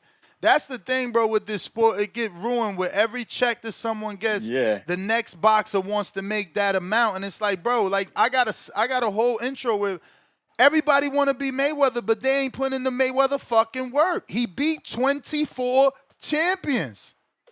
He beat 24 champions. Like, these dudes don't want to get dirty. They just want the big bucks. Get in that mud and fight these champs. Shit, Okay, crazy. but I got you right here, Ness. So right. Bro, I didn't want remember- Roberto Guerrero. Let me just be clear. But he fought him, and that was a 4-division champ. I didn't want Andre Berto, but he fought him. That was a champ. Like, fight some champions, man. All right, Ness. All right, he just beat a champion 140. Now he's the man at 140, right? Now, I agree that he should Now fight you Devin in that next, driver's seat, man. The motherfuckers was they took their ball and left. Now you got the ball. All right. He fought the Pater. The Pater throws hundreds of punches. All right, you fought Tio Bang. You're the champ now. Now, isn't it? I go take an easy fight real quick. I can make mad money. Take this easy fight, then go into a tougher championship fight. For sure. Listen, nobody's asking him to blow out his career by only taking tough fights. But again, you finally in the. I just want y'all to peep how motherfuckers move. They all do this. Cotto did it. Yeah. You Canelo did it. Everybody talks shit about the next man till they become the A side and they on their A side shit. Then they on their A side shit. That's all I just want y'all to see. Look, ball's in his court now. Now he the driver's seat. He could be sending out offers. He got Big Turk. He got fucking Eddie all on his fucking, definitely feeling him. You got James Prince. Bruh, who want to fight? Who you get an offer. You get an offer. Now I'm driving the car. But all right, so based on him being a 4-division champ, undefeated, you never seen him drop. You never seen him in a close fight. You never seen him lose one scorecard. But you saying that for you, it's his resume that you wouldn't have him top 3. Where would you have him at? Bro, I'm just saying how is he passing Bam when Bam got legends? Bam got Hall of Famers on his resume. How's he passing Bivol? How's he passing Bivol when Bivol got Hall of Famers on his resume? Bivol lost to Better Beef, the boogeyman, who he beat, and people thought that loss wasn't even a loss. That's why they got the rematch, and he fucking beat him. He got and Bivol beat and Bivol. And listen, you talking about tell him go fight Benavidez? Tell Shakur go fight Tank. Tell Shakur go fight Devin. I want him to fight Devin, but he ain't done it. But he ain't done it. So you ain't holding him back on a pound for pound because of dudes he ain't fight. But you trying to hold Bivol back when he fought 2 fighters that was actually on the fucking list. Arthur Betterbeef was on the fucking list. Canelo was on the list. So you telling me I could beat a motherfucker on the list and you still better than me? Come on, man. I got to move on, though, as other callers. Appreciate you. Keep calling in, champ. One last thing, no next. One last thing. Go for it. Okay. Bam and Inoue, right? Because I fuck with Bam. I think Bam's definitely top pound to pound, one of the most skilled. But they're in those lighter divisions that nobody really pays attention to. They could be in lighter divisions, but Bam specifically, homie beat. I don't know about Inoue. Homie beat world champions, and he beat Hall of Famers. So it's like, y'all picking and choosing. I don't know about Inoue. I like Bam because you can see the skill, but Inoue's been dropped, and nowadays he went up in weight. He can't even drop people no more. Hey, man. But I'm going to let you get to them calls. I appreciate you, Ness. Shout out to TBV. Champion in Puma. Juan Francisco Estrada. Is he a Hall of Fame? He probably a Hall of Famer, man. I don't know that Sonny Edwards is a Hall of Famer. I'm going to say no. I'm going to say Kit Kat getting in that Hall of Fame for beating Chocolatito ass the way he did. Is Cuadras, because I ain't trying to act like I'm a fucking guru on these little weight classes. But look at those wins, bro. Cuadras, Rungsvisal, Kit Kat, Sonny Edwards, Juan Estrada, Puma. And even the last dude was a champ. Fuck is his name, bro? Wasn't that kid that he beat in the Riyadh card a champ too? But anyway, it don't matter. Look at those names, bro. And then the way he doing it to these dudes, he's stopping dudes. My man on 1, 2, 3, 4, 5 fight stoppages with champions. But fuck what he did. This is what I'm saying. Shit is weird the way that we can't keep boxing equal, man. That's why this shit fails, because what's good for Shakur ain't good for Devin. It ain't good for Bam. It ain't good for Dimitri Bivol. It's only good for one person. That shit is I don't know why this sport's so broken, bro. Yo, listen, Zuffa Sunday, man. All hail Zuffa, man. We hoping Zuffa rankings cut this shit out. This shit is unfair, man. It's unfair that you could do something your whole life, get to the top of the game, and still they diminish everything you do. It's crazy, man. Sadiq, I thought I went to you. You got a counter, or I ain't never go to you? What's going on here? My smoking? Bro, you did go to me, bro. You did go to me, bro. Oh, so you didn't mean to call back? Nah, I didn't mean to call back, dog. You the man. I'm gonna disconnect you, but just get in the queue. Not in the queue, but keep listening. H-Town. Don't you love this nest? Don't you love this nest? Now, these guys are too young for Shakur. They say he won't get no credit. So I guess Canelo was too young for Floyd, right? He got credit. That's what I'm saying, bro. We don't keep boxing equal. Me and you agree today, but you know on other subjects we don't agree, and you choose your weak arguments. Today we agree that Canelo was not young, considered young and too young. Floyd fought him, got credit. Even when they say they got him early, they don't discredit. But Abdullah's too young. Murataya's not ready. Schofield would be too young. You know how it goes, man. No equality in this sport. You know what? I would have Shakur past 5. I mean, but you know what they say now, man. This pound for pound list has become what have you done for me lately, with a lot of Regency bias, and we're starting to discredit the whole body of work of a boxer. We're only looking at the last quarter of their career. Because if you bring up Canelo, if you bring up Usyk, they'll be like, oh, that happened a long time ago. Which is crazy because now they're not pound for pound because they started at smaller weights and they're dominating the weight. That's what pound for pound is supposed to be: a guy moving up and dominating different weight classes, and ultimately getting somewhere where that's as big as he could get, and he's successful at that weight. Even with Inoue, these guys saying, "Oh, he hasn't knocked nobody down." Was Inoue on his 5th weight class? Yes, I believe. 5th, Man, I think. I ain't no Inoue expert, but I think he's a 4th division, no? I thought it was on his 5th. I But could find out. either way, eventually you're gonna get to these bigger guys, and you're a naturally smaller man, that you ain't gonna be able to hurt like you hurt the guys your size. For you to expect a guy to come up 8, 9, 6, 7 weight classes and still have the same pop on his punches, it's crazy, man. You understand these guys are human beings. They're not superheroes, it's not Superman where no matter how big he's gonna fight somebody, he's still gonna knock him out. These guys use different tools in boxing to get these victories. As much as I hate Devin's grab and jab technique, that shit works and it's been getting him victories. It is what it is. On that record, it says he won that night, not that he should have lost or this and that. Hey, I thought Loma beat him, but hey, he's got that dub there. I can't say he didn't beat him because there's a W there. That's reality. The Laura beat him, this, that on Canelo. No, dude, there's a W right there. He won. The Maginov beat a Bud. No. There's a W. He won. That's reality. You need to get in reality right now, man. And these guys are doing what they can. Some of these guys are avoiding. Now they want paydays.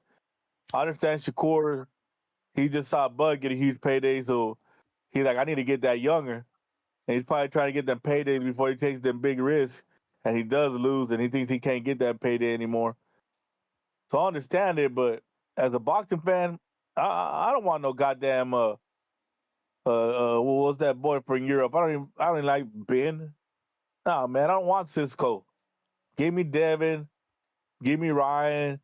Hell, I'll take a fucking Tio rematch over. I'll take fucking Connor Ben. Connor Ben's ridiculous, man. I don't know. I don't know about that guy. He needs to fight somebody before he can fight one of these guys.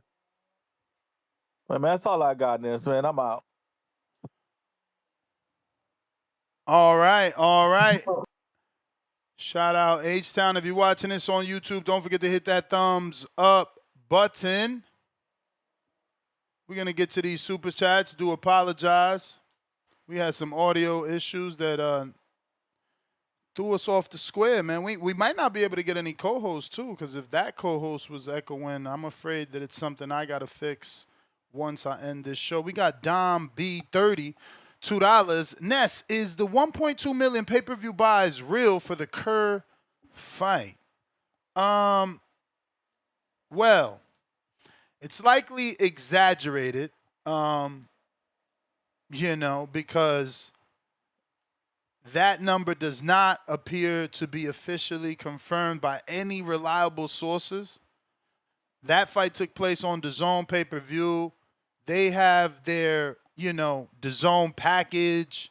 So, that 1.2 figure it pops up in scattered places on X, but it's not published by any credible sources. I repeat, it's more than likely media hype, Instagram and Twitter hype. So yeah, no official post-fight pay-per-view disclosures from DAZN, from Matchroom, from The Ring, from Turkey, nor any industry insiders, not even those that we don't even believe over here that we won't mention. So, 1.2, if that was real, it would be breaking news. And it would definitely make Shakur the topic of conversation for months to come, having been able to tie the 1.2 of Tank and Ryan. So I wish it were. I really wish it were, because it could mean that we could see a world where that guy that we don't mention comes out of retirement and fights because the money is worth the loss, since the two of them have hit 1.2. But, let me play the soundbite for myself, because I need that soundbite. Can somebody get that one for me?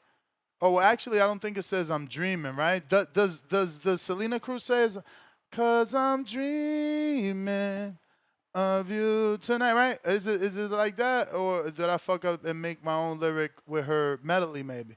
But we're definitely dreaming. I'm wishing on a star.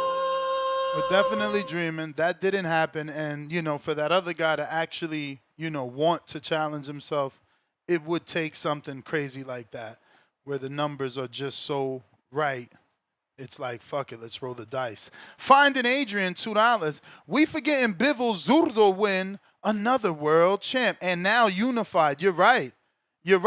Bro, I completely didn't even talk about that win. Bro, this is what I'm saying. Again, I've come to the conclusion with all these years doing this show that these pound for pound lists and reports are meant to get us to engage on those platforms, whether it's on the Twitter post comments or the YouTube video or, the article comment section. It's meant to get us to engage, because we know it's subjective and we know we're going to get crazies, damn right loonies, saying crazy stuff. Lake County, $2. Devin's Norman Jr. win over Shakur's Tio win, easy. I don't know about that. Tio with his inconsistent. That's what I'm saying. See, I'm equal. Tio still is a highly, accomplished fighter. You can't take that away. You can't make Brian Norman better than Tio without proving that he's better than Tio. Mr. Darius, pound for pound number 3 in the chat. $2. Salute emoji, TBV. Salute Ness. Question of the week, link. Thanks. Oh, shout out to you. I didn't put it. Shout out to Mr. Darius for reminding me to put out the Fight Camp and the Boxing Voice question of the week. Remember, if you answer this question correctly, plus the last 3, you get the opportunity to win the Fight Camp Connect plus a brand new set of boxing gloves from Fight Camp. That package right there on the left, you get the 4 trackers, you get the quick wraps in case you don't have anybody to work out with you. Alex, you need to get a set of these, man. You're doing all that pad work with your son. You can actually see if you threw that right hand harder today than you did yesterday. Are you throwing it more on a Friday, or on a Monday when you have that rest? Most of us don't go to the boxing gym on a Sunday, right? So you got that full day's rest. Are you hitting the gym better on a Monday with full day's rest, or are you sluggish because you took that rest on a Sunday? These punch trackers are important, vital to keeping that heart rate right. If you threw 100 punches in the first round, don't let it drop. Challenge yourself like, damn, I threw 100 in the first round. Might as well keep it at least at 100 or above, right?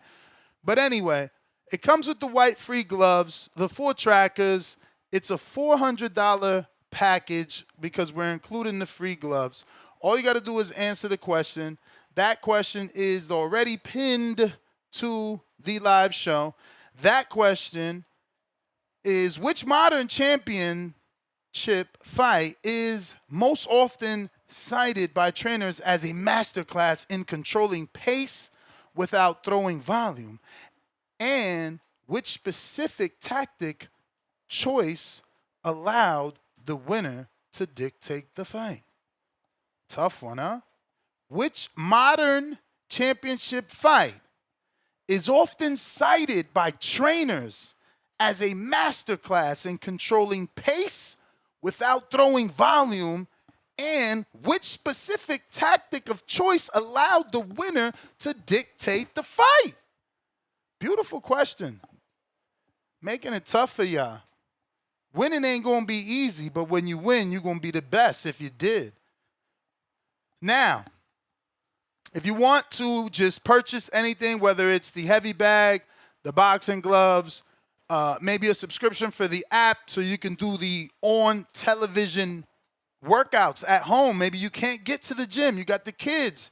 You put the little kitty in the bouncer, turn on your TV, connect your trackers to the TV, and, go ahead and follow one of these gifted trainers teaching you how to throw that jab. Shoot the right hook. In my case, the left hook. But yeah, man, code TBV, 10% off all fight camp gear and apparel. The question is pinned to the live chat right here on YouTube. So answer it. Once again, shout out Mr. Darius Flowers for reminding us to do that. Keeping these super chats moving. Do apologize for everybody who is not happy I took so long to get to these. Alex Vega, I see you. I know you're pressed for time because of work. Give me a second. We got Sal from Canada with the $2.79. Winner in the Devin versus Shakur fight is number 1 pound for pound. I mean, evidently, because if Devin, the number 9, beats the fucking number 3, I bet you because it's Devin Haney and it's Devin against the world, Doug Fisher and the Ring are going to put him at number 3. You could only take Shakur's spot. No way you'll beat Inoue and Usyk because you're Devin. Fucking Shakur fights Conor Ben. He's going to move up the fucking pound for pound number 1. Why? Because he challenged himself at 47. Yo, we need equality, man. We need equality, bro. We need equality in this sport. This shit is getting out of control. We need a universal commission, universal drug testing. I don't give a fuck where you live. You getting tested by this commission. This commission, man. It's not hard to say Las Vegas, New York, and LA are the best. So combine their ass. Now we got a trinity and then and start a committee. You know what I'm saying? Everybody under that. The USA Boxing Commission. Fuck all this Nevada and this and everybody got their own set of rules. No, because it don't got nothing to do with budget. The fucking money isn't coming from the city anyway. So why we got to be worried about what your city wants or needs? No, we need a universal commission, man. Get this shit fixed for once and for all. Lake County, $2.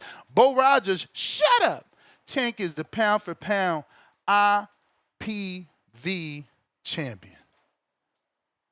No clue what that is. I'm not going to try and figure it out. Philly, Doherty, pound for pound number 2, $5. Excuse me, 5-pounder. He's from the UK. Number 1, Usyk. Number 2, Bivol. Number 3, Shakur. Number 4, Inoue. Number 5, Bam. Number 6, Devin. Number 7, Archer Beterbiev. Number 8, Benavidez. Number 9, Canelo. Number 10, Boots. Eye test over everything. Tank and Bud retired. This is what I'm saying. Everybody got a list, bro. Everybody got a list. Alex Vega, what up? Benitez Boxing, $2. Ryan from the 6, always to die. Hashtag echo. What the hell? Ryan from the 6, million ways to die. Hashtag echo. Okay, my bad. Read that wrong. Alex Vega, We got Tres with the $2. No Usyk slander. Dude went up and took over. That's what I'm saying. But a caller had the nerve to say, well, he's a heavyweight now. We can't keep ranking him. No, that's exactly why. Because he started at cruiserweight. Now he's dominating at heavyweight, and he's still in control of the division like one of the Klitschko brothers, for God's sakes. What up, champ? You there? Latron Cooper, $2. What's the criteria for pound? Vega, you there? All right, Vega's not there. So the criteria for pound, according to the president, not the president, what is he called? The editor-in-chief, goes as followed. I will play it one more time, even though it's a long little fucking clip, but education and knowledge is fuerza. And the way it's done at the ring, at least since I've been editor-in-chief, it varies from chief to chief.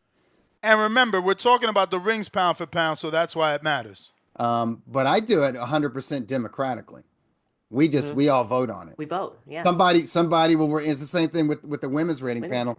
Somebody will make a proposal. Whoever's first to hit that email chain will be like, I think Usyk should move from number 2 to number 1. And people either say, I second that, or I agree with that, or they say, no, it's still Terrence Crawford, or it's still the monster, or whatever.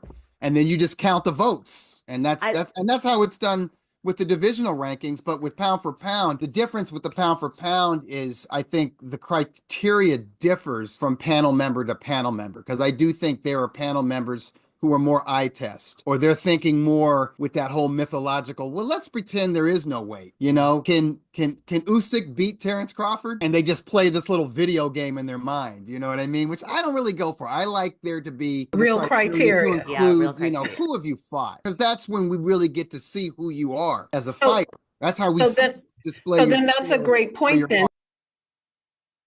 Alex Vega trying you again.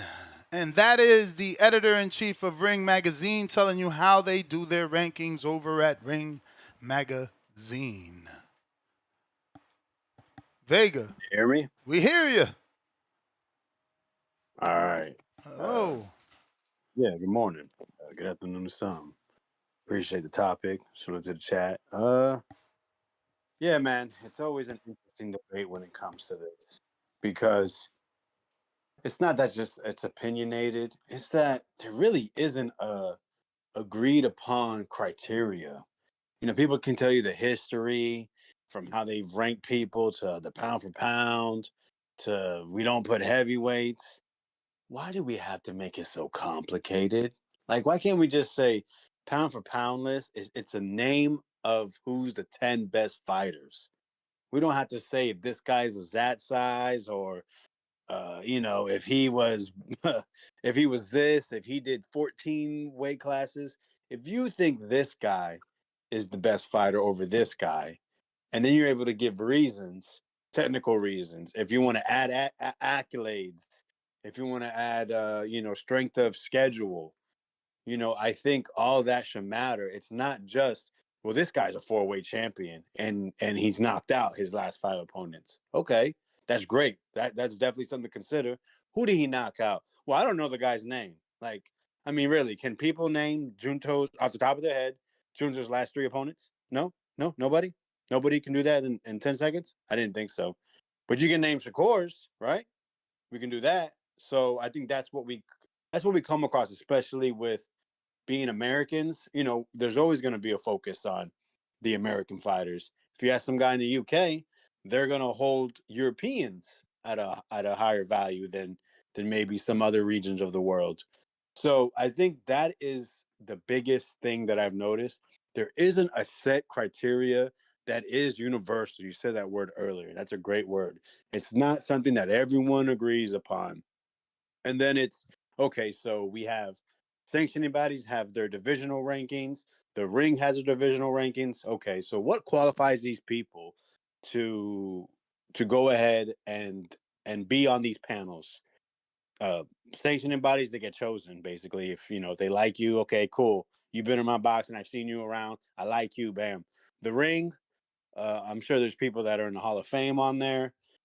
I would say, me personally, my opinion, I like the ring rankings compared to websites and such, because I'm more aware of who's on the ring.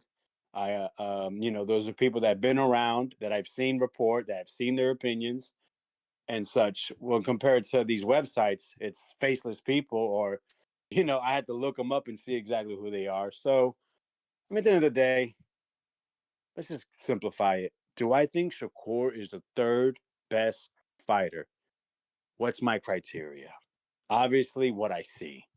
Someone who's facing different level of opposition and how they deal with it. When they deal with someone that is much lesser, do they squash them? Is it just a complete fucking spanking? When they face high level fighters, okay, obviously I'm expecting to see a little bit more, certain details to their game.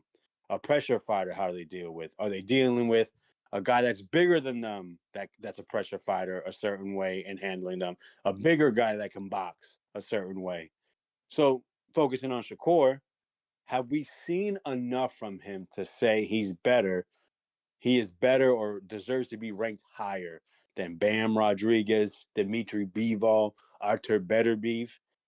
I would say from what I've seen, if you want to include accolades and strength of schedule, absolutely not. It's just, I'm sure many people have said different things. But at the end of the day, you can say, well, he was frozen out. This guy wouldn't fight him.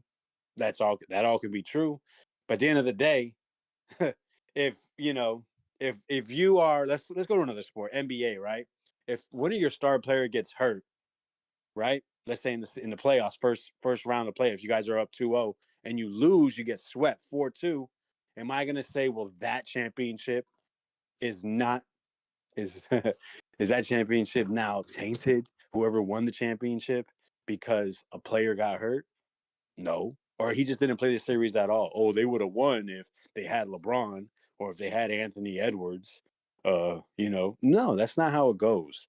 You have to actually get in the game, get in the ring, and participate in the actual competition and prove it. Now, do I think Shakur's a top 3 talent? Absolutely. Would I like to see him go against other great fighters? Absolutely. Do I have him beating almost everybody? Yeah, right now, yeah.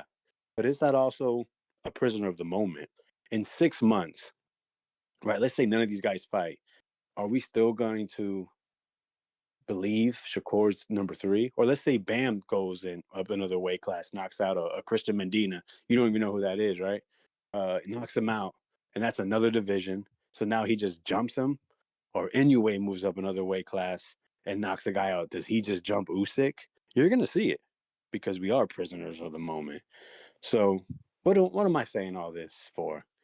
Honestly, we all are prisoners of the moment. And that's the issue with boxing also. It's just such a wild, wild west. Some people like it. I'm not a big fan of it. I think we should have a set criteria, um, something to actually go off of, even though there's always going to be something to say, hey, it could be better this. Look at life. That's everything. Any type of set of rules, laws, you name it. There's always going to be something like, hey, I don't like that. But if we can just all agree on what the criteria is, I think it would be a lot easier to formulate opinions or arguments to support our opinions and say this guy belongs there. I'm not a fan of pound for pound list because of that. But what I say right now, do I feel Bivol or Shakur's better? I would say Bivol, even though I haven't seen him fight a year. But if I want to go off the last 2 or 3 years, beating. Don't forget, he just beat Canelo. He beat Gilberto Ramirez, who moved up and is a unified champion. That's going to take on another great fighter, and David Benavidez in May. So that's somebody that is fighting top quality opposition, winning. He moved up multiple weight classes, and then taking on another pound for pound fighter or perceived pound for pound fighter. That's something I can respect. And don't forget, Dimitri dominated him. And then he had 2 great fights with Artur Beterbiev, who was knocking everybody out. And then finally, when he faces someone else that's near his level, Beterbiev, the knockout stopped, and we got 2 great fights. And Bivol, you can argue, won both of them. And there's even people that argue Beterbiev won both of them. So that's what we want to see. You have to prove it. And what's the way to prove it? Get in the ring. If these guys are so soft and scared, then you know what? boxing guys, boxing fans, boxing supporters, managers, promoters, they got to start doing the right thing and banish these guys that refuse to fight the best, or just stop supporting them, man. Like I don't understand. Like, don't forget, Shakur went down 135 WC rankings and was told no all the way to De Los Santos. I'll never forget that. And these guys still don't want to fight him, possibly. And that's why his win over Tio, I think, is getting so much extra. It's because Tio actually accepted it. Tio has accolades, no matter how you want to break down his resume. But yeah, I can understand the pushback. And then you have other fighters on the rankings that, like a Devin Haney, like you said, was an underdog, was said to be possibly broken, and actually got the knockdown and got to win in another division after he's undisputed already. But yeah, man, just starting to ramble. Get this workout in, get back to work. Appreciate the time. Good show. All right. Well, you definitely got some callers on the queue. We needed that. We got Mr. PBC. What it do?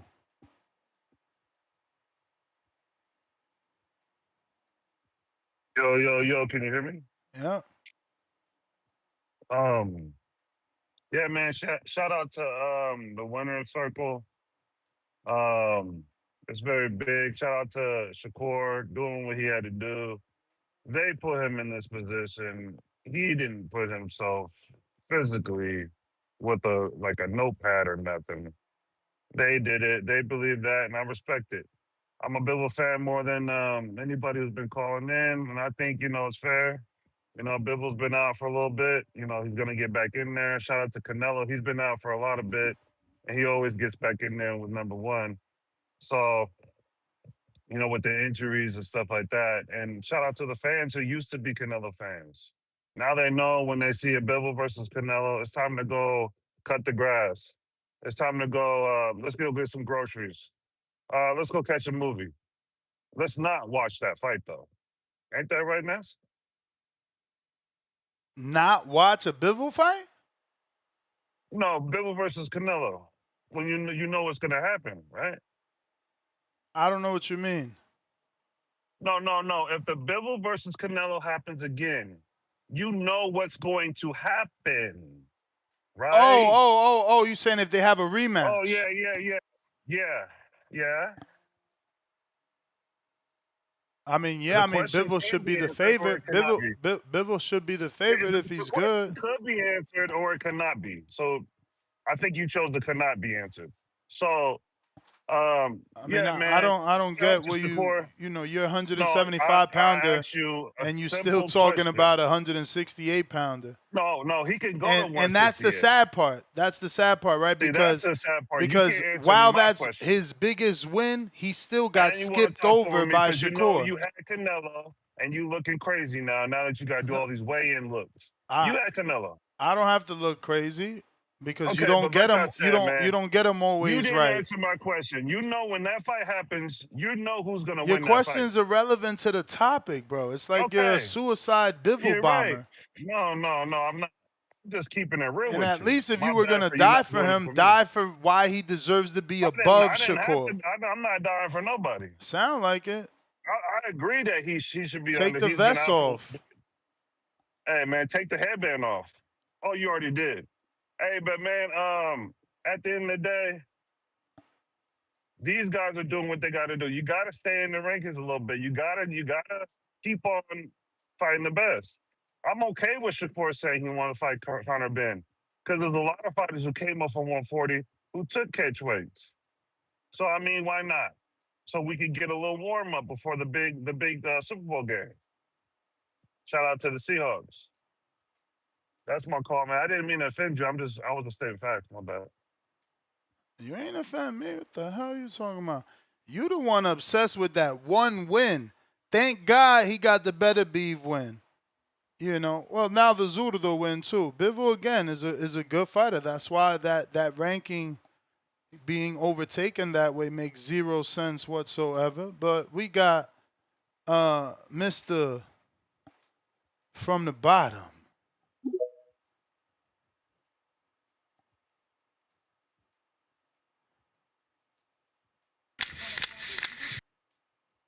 Discord available, X Spaces available.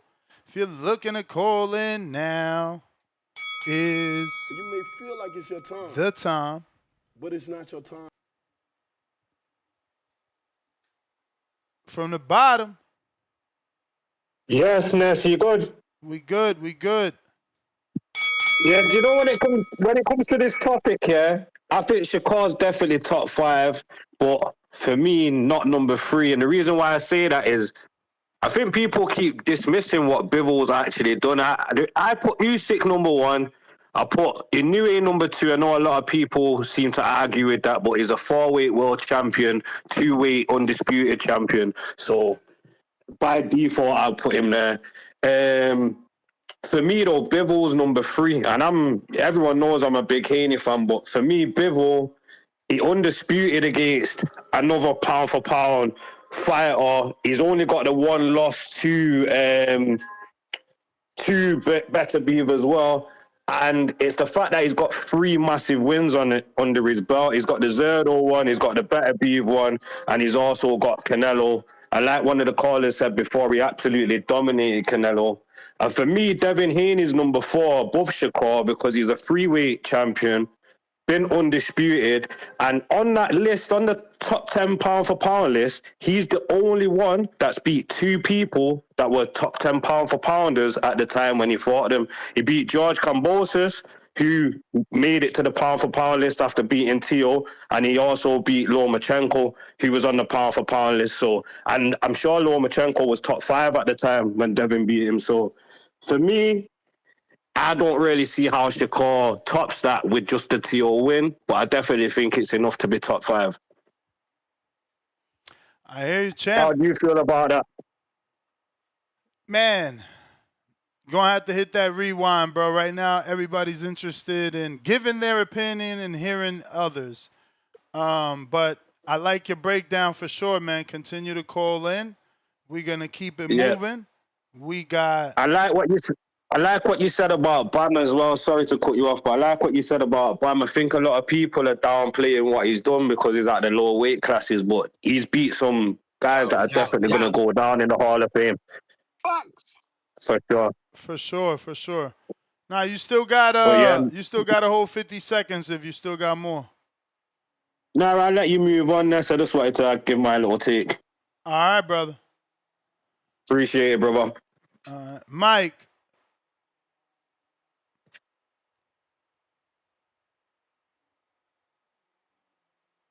Boxing Voice. Hello? We hear you. Yes, sir. You already know what's going on, man. Top 3. He should be top 2. And he ain't number 2 if you ask me. Because I thought you said it's all about what you done did for me recently, right? What you done did for me recently, right? He top dog right now. What we call that, nepotism? He hanging with the big dogs. He going viral as we speak. That boy, him and Bud on that boy Aiden stream right now. You know what I'm saying? Shakur going viral as we speak. Gaining a whole new fan base, man. We gotta respect it. We gotta respect it. We gotta respect it. He top dog. I ain't gonna say he top. I don't know. I think he might be top 3. Shit. Who else? Who else out there boxing in a bad space right now? Them little niggas don't count. Little niggas don't count. They too little. And then they say heavyweight don't count. So that kind of eliminate multiple people right there. And we leaving with Shakur fucking Stevenson. That's what we rocking with. Dev got to work his way up. Y'all is mad because he in front of Dev. I respect him, but Dev got to earn this shit, y'all. And he just beat somebody off of a vacant title, if you ask me. You know what I'm saying? B Norman was fighting off a vacant title. Yeah, you know what I'm saying? Dev on his way though, but you gotta throw them hands a couple more times. We ain't just gonna let him earn like that. That nigga Shakur just fought Tio. Tio was on a pound for pound list at one point in time. Oh, easy. He made it look easy. I ain't gonna say he in front of Bivol or it's kind of hard. It's really kind of hard to put him up in front of fucking like Inoue and shit like that. But he's so little. That little nigga so little, bro. And you know, pound for pound, when you eye test, I'm taking Shakur all day. And these last couple of fights, Shakur been letting his hands go too. That's why he really getting that respect. But you know what it is. He with the ring. We get a little favoritism now. The ball on our side. You know what I'm saying? The ball in our court. What we say, what we gonna do, and what we say we want, is what we get. It ain't mad about it, and we don't care. Yes, sir. Go laugh to the bank, Shakur. Bright Light Stevenson, you finally getting your fucking flowers, boy. You know what I'm saying? The leader of the new school, you've been doing this shit since the amateurs. They count everything else for the amateurs. Let's count this shit too. He been running shit for a long, long time. They always want to put the amateur this, amateur that. That's how Loma got so high on that fucking pound list. So let's push Kerr on there because his amateur and his other shit he done did coming along. And now he in 4-weight classes? That's pound for pound worthy, you ask me. Shout out to You Bright may Light feel shit. like it's your time, Shout but out it's to not your T. time. You doing your motherfucking thing next to Gibbs. And if y'all ain't seen yet, that boy Bud Crawford is Kerr on That's that the boy bell, player, King. Yes, hammer, sir. layer. Yo, sad news, bruh. Jesus. Jesus. See? This is why boxing is not a fucking game. This is why you don't play boxing. And you need to be careful in them sparring sessions. This is more about them sparring sessions I keep telling you get crazy, man. Former title challenger Edwin Rodriguez, bro. Dominican brethren, bro. Crazy. Life might be over. Life might be over. Former professional boxer, made it to Andre Ward fight for the WBA super middleweight title. Didn't get it. He lost by decision. Didn't get stopped by the great Andre Ward. After retiring, he became Massachusetts State Police. And now he's in connection and indicted and arrested for a 2024 death of a recruit by the name of Enrique Delgado Garcia.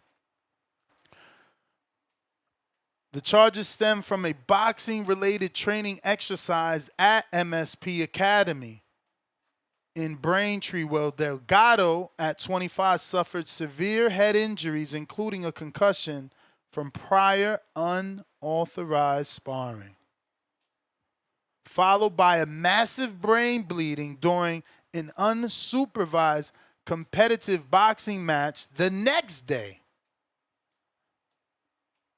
He became unresponsive and had medical crisis and died the following day, September 13th, 2024.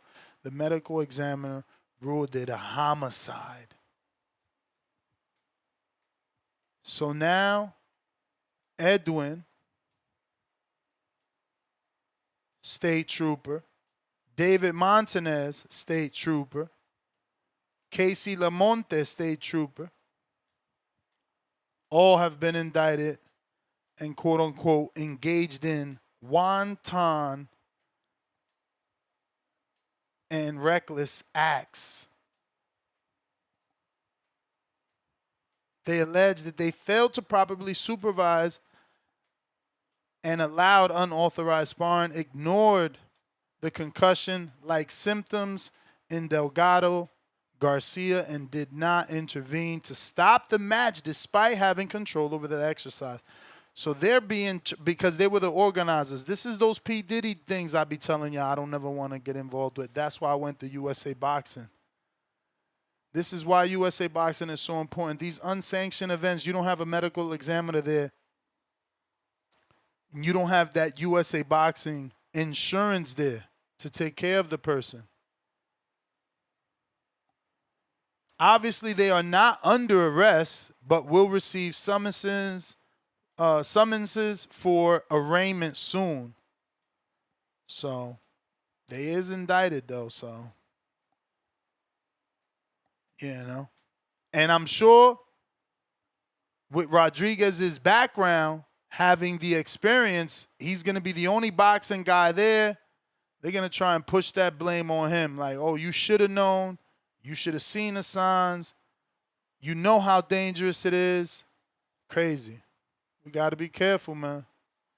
Telling you, February 21st, it leads me to that. February 21st, we're going to be sparring and having a training at the School of Hard Knocks that will be supervised. Coach Jason will be there, professional boxer. Amari Jones will be there.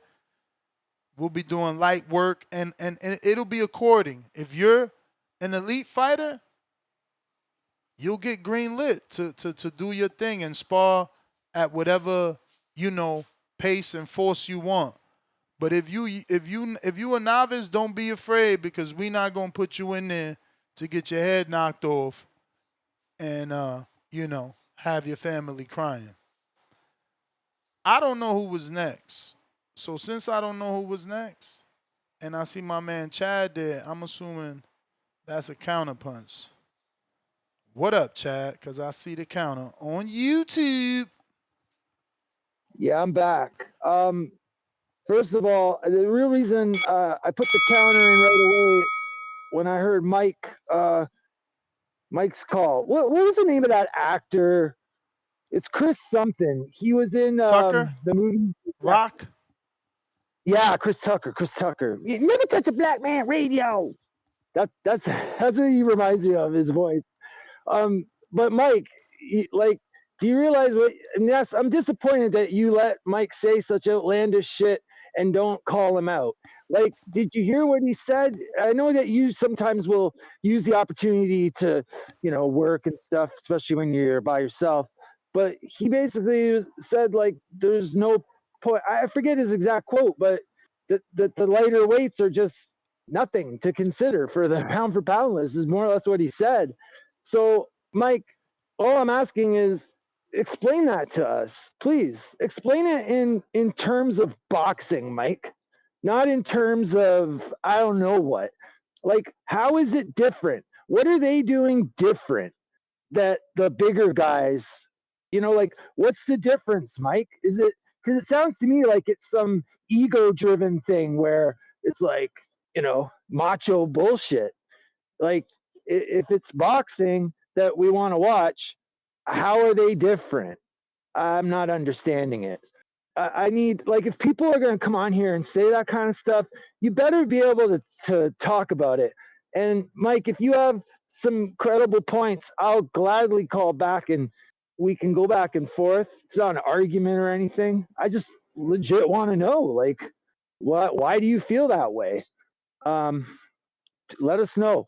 Secondly, the thing you were just talking about was the sparringness. I just saw an article. I forget the guy's name. He was a coach. I think it was just last year. An angry parent went into the gym and shot. I seen that. That was here in Florida, wasn't it? Man, fucking guy shot the father. The father shot the trainer, bro. Yep, it was in Miami, Ness. And so, yeah, basically what happened was it was over sparring. His kid lost. It was over sparring. Imagine. And what I want to say here is that there was a time not long ago where sharing sparring footage, it was very taboo, and as far as sharing it on social media, I suppose if both parties are okay with it, that's their business. But I'm seeing it's having a bad effect on a typical fan. Just doesn't understand what sparring really is. And you've got fighters. Well, I think that it's trying the opposite. I think there was a time where sharing and recording wasn't taboo. It was the inclusion of social media, posting of that sparring, people getting offended because they were shown in a bad or negative light. It's like, oh, you only posted 1 minute, post the rest. Oh, Polly got it the worst with McGregor, right? But like, there was once upon a time where recording was supposed to be for you to get better, for you to see your mistakes. Now we've made it where everyone is telling everyone you can't record. I mean, Shakur doesn't let anyone record. You see him Yeah, in all his all accesses tell you right away, like, oh, hey, you can't record. I'm done, but I just want to say quick that, yeah, you know, Ness, and most of the listeners know it's work. It's work. It's not a fight. It's not a competition. It's work. And when you try and make it like a competition, it makes the sparring, it can become dangerous at that point. And that's what we don't want. That's what we don't want. But I'll go back to listening. Hopefully, Mike, you'll call in and tell us, you know. All right, bye. It's unfortunate because, you know, we're also brought up learning and believing hard sparring is what's necessary to get the best out of you on fight night. You know, so it's like a gift and a curse. It's like, you know, Angel Garcia wouldn't let Danny Garcia get hard sparring. He wouldn't bring in people that were going to look to make a name off the champ, as he put it. He would bring in, you know, guys like he would use Hector Munoz, you know, very young amateurs or 1-0 pros, things like that, but not someone that's going to beat on Danny. And some would say, look, Danny could have been better maybe if he would have been having better sparring. There was some fight, like maybe he wouldn't have quit versus Laura if he would have had tough sparring, because he would know what that felt like. So, you know, again, gift and a curse, pick your poison type situation. I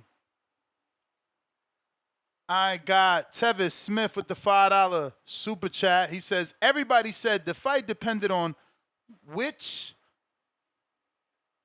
Okay, so maybe you didn't mean to put both of those, because he put on which whether Gordo or Teofimo showed up. So now you got to ask, did he wash Gordo or was he beating up Teofimo?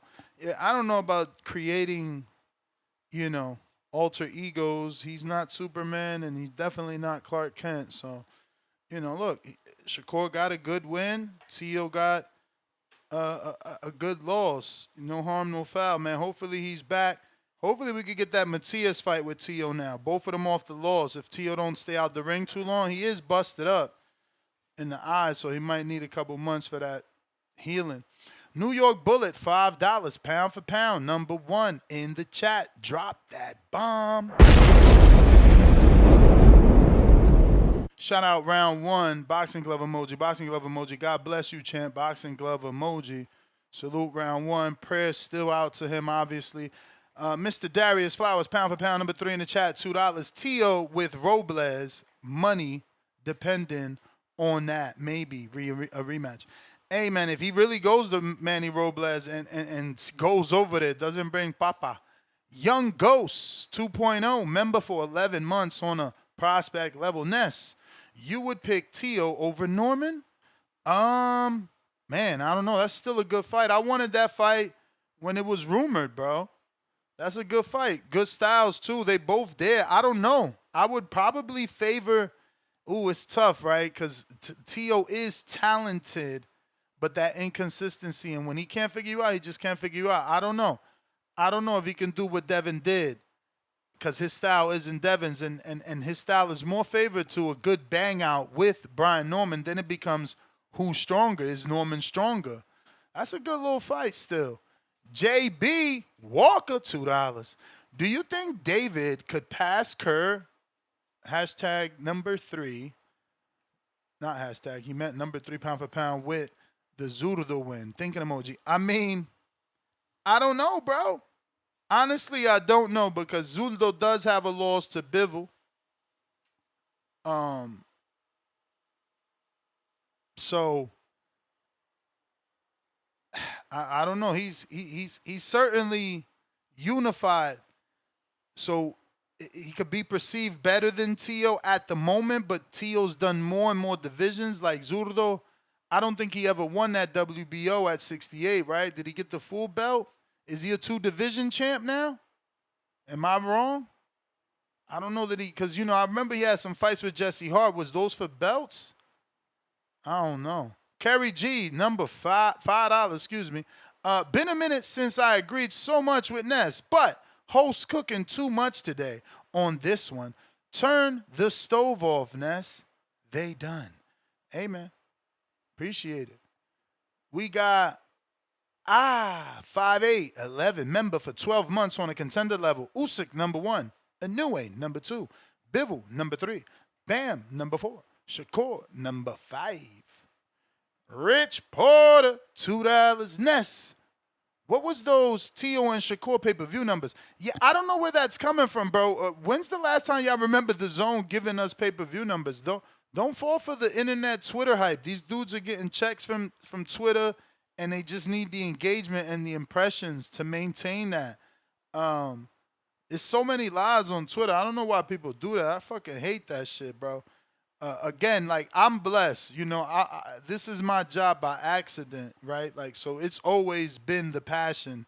I was doing my show twice a week as a truck driver, every Thursday and Sunday, you know, before I became full-time at it. So, like, it's never bothered me. So I'm not doing it for money, you know. These dudes are doing it for money, so they got to make up lies, bro. I hate to be wrong. Fuck, I want to make up a fucking story about breaking news just to be wrong and look stupid. I don't be getting people. But I say all that to say we've already answered that super chat via someone else. There's no official pay-per-view numbers, and I highly doubt we'll ever get any from the Zone because they got guys like me that pay for the Ultimate.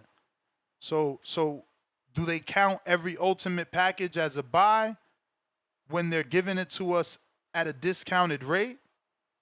Because I paid for the year. I got that discount. And even those that pay monthly still getting the discount because a single pay-per-view is at least $65. So pay-per-view numbers are dead, bro. Those are just people chasing fucking clicks. JP, what up? Yo, you hear me? Yep. Yeah, Ness, it's always been simple for me. It's kind of who you beat when you beat that person. So for example, Canelo gets credit for Triple G1. He also gets credit for Triple G3. He just doesn't get the same credit because the when you beat him factor. Now this whole weight class shit, I'm an older nigga, man. So I don't really fuck with that. I understand it goes into the equation. But for me, it's lesser weight into the scale. Simply because, man, like the guys before you didn't have those things. And I also feel like there's conditioning with this whole weight class thing. I feel like Oscar De La Hoya was the first fighter who we started hearing about was going through all these weight divisions. I also feel we're conditioned by Top Rank's marketing and promoting strategies. They tell their fighters, hey, when you come in from the Olympics, we gonna start. You might fought 135. We gonna fight you at 126. So by the time people start to be familiar with you on TV, you already a 2-3 division champion before anybody fucking know you. And by the time you 26 years old, your fucking ass then went through 5-6 divisions. That's bullshit. And one of the reasons baseball got on Barry Bonds' ass so hard is because they wanted to protect the integrity of the sport by saying, we can't allow you to have advantages that all those other guys before you did not have. You can't rewrite the history books now because the game has changed and now all those other guys before you, their records don't matter. So when Roberto Duran, early in his career, 70s, fighting at 135, 140 was not an option for him to go to. So you understand that man had to work harder year round.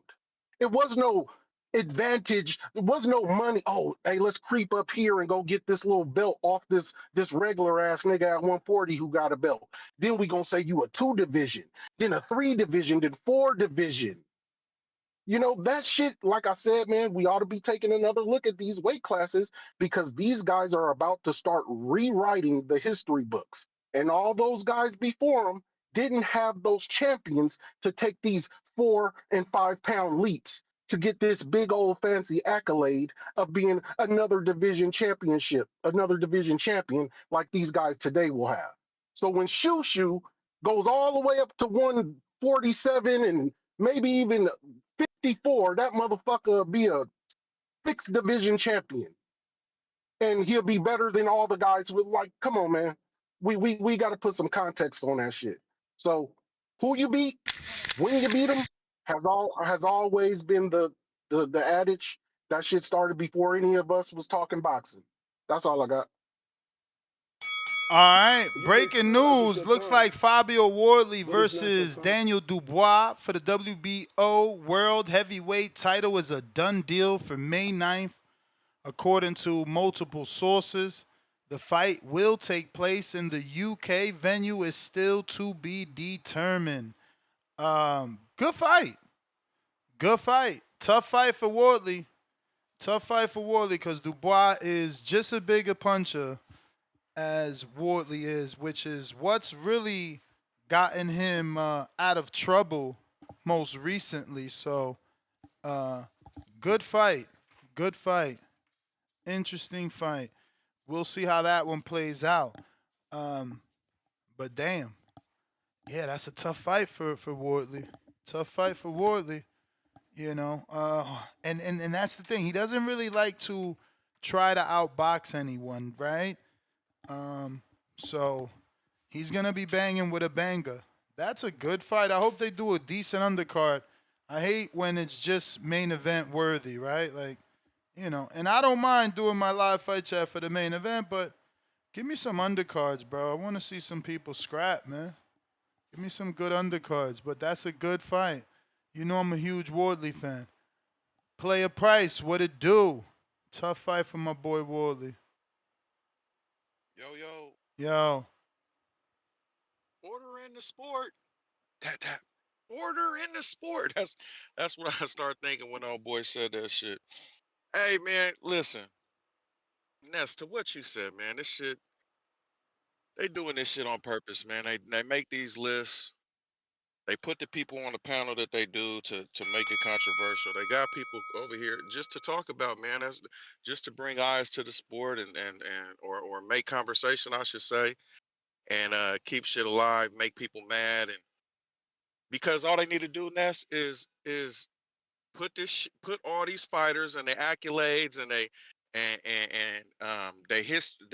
records and all that shit, who they fought and all that. Put that shit in a fucking calculator, an AI calculator, and have AI do all the math and put in what the what do you call it, the requirements to get on the list of what you think, everybody should have. That, I forget what the word is for that. It should just slip my mind, but um what is it called? The starts with a C.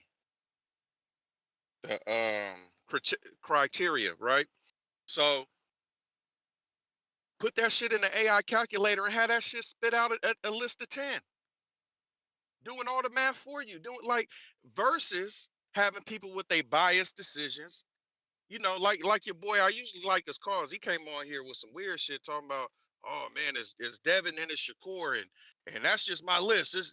That's my opinion and you can't change it and I don't like how that dude looks, so he not on my list. My list is all all brothers on there. You know what I'm saying? For whatever reason, and they rarely can explain why they even on there, man. All these people, and even when they put this list out, they don't give no type of reason. They just put the list out. No one comes and says, hey, we made this change and this is why. Hey, we went with this dude at this number. He's at this number because of this. They don't do that shit. They put it out there and then let people talk about the shit and get pissed and go back and forth and it's like that's all they doing. They just playing. You got some people on there that's passionate about it. Some people that's historians. Some people who really is some math nerds and shit like that. And then you got some people that's like, hey, I know we got to create a buzz, man. We got to be controversial, man. Hold on, we got to switch some shit around.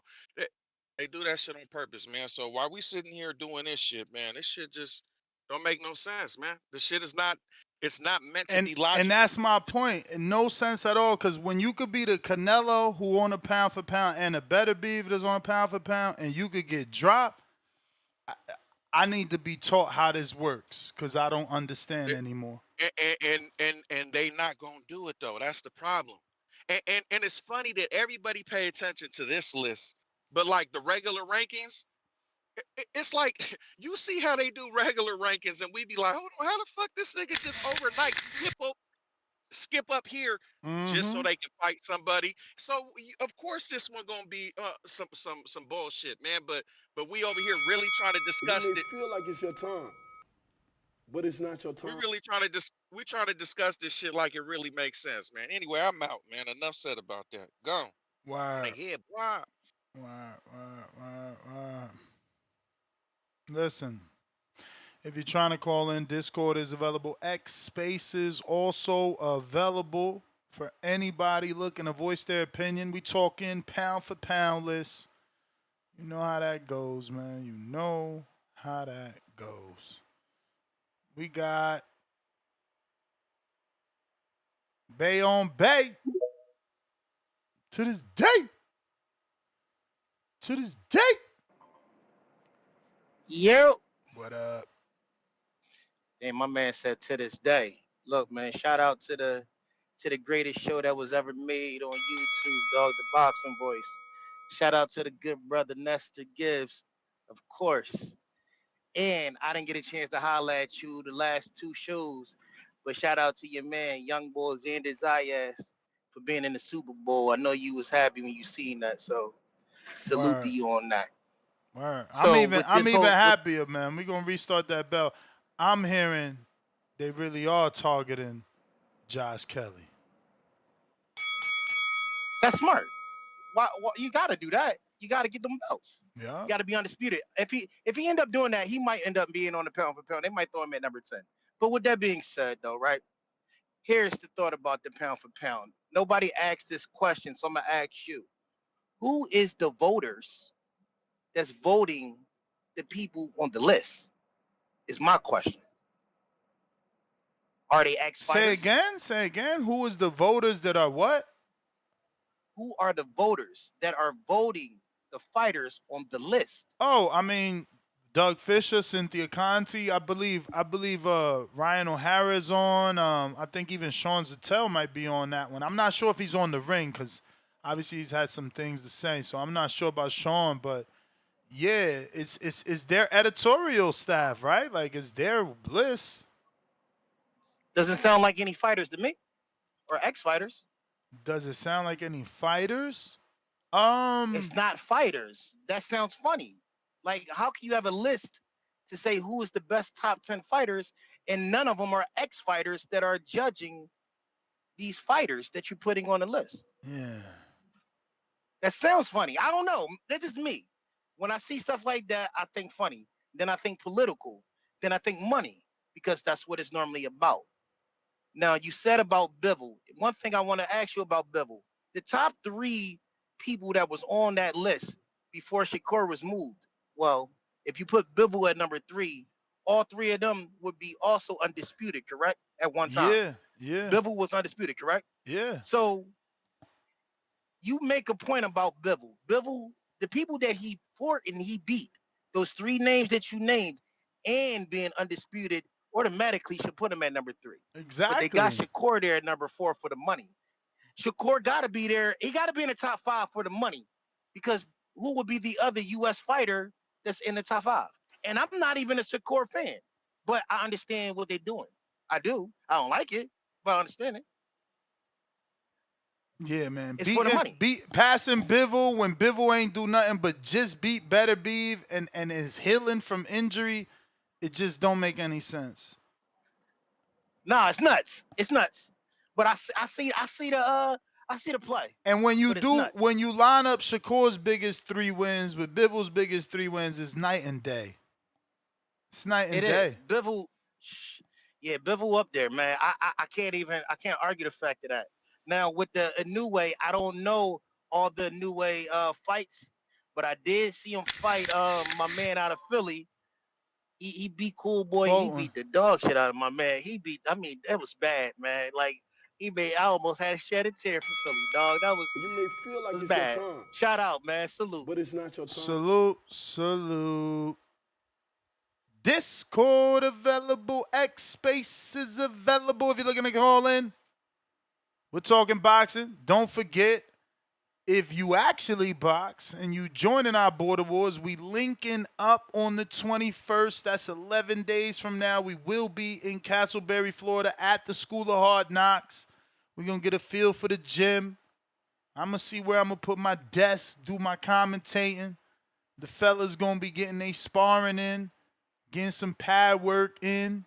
You know what I'm saying? Meet us, man. Meet us. JT, man, bring the boys out. Little weekend, man. Little long drive, man. Long drive. We got that action for you. I need two. What I told Keem. I think I told Keem I need a 9-year-old and a 12-year-old, man. Keem know the weights. Keem know the weights. Yeah, I need an 85-pound-year-old or a 90-pound-year-old 12. And I need a 9-year-old 60 to 65. Who want action? Who want that action? You know what I'm saying? And that'll be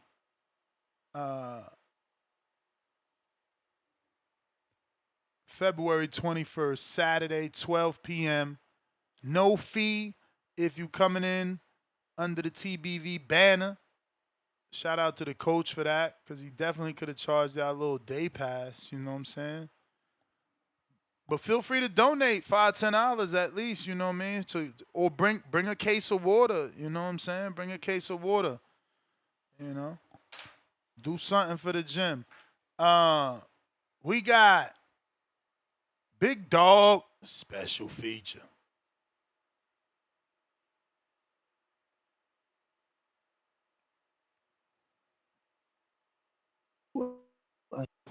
Hello, you can hear me now? Hello. Yeah. Shakur, you said number 3. He number And, Trey. well, he got to earn it now. You got, because this is so subjective. Some people gonna say he deserves it. Some people gonna say he don't. It's up to him to keep proving it. Man. And while I got you, let me give you your flowers because you've been doing this for a while. Like I said, I've been listening since 2012, and it's grown, and you got the border wars going and all of that. And to see, and I know you want to continue to grow the show and border wars. So keep doing your thing, man. And as far as the sparring, you're right. Like sparring should be supervised at control, but I guess it depends on the gym. Because some do it like you say, y'all gonna do it when y'all meet up. Y'all not out there trying to kill each other. Y'all just trying to get work.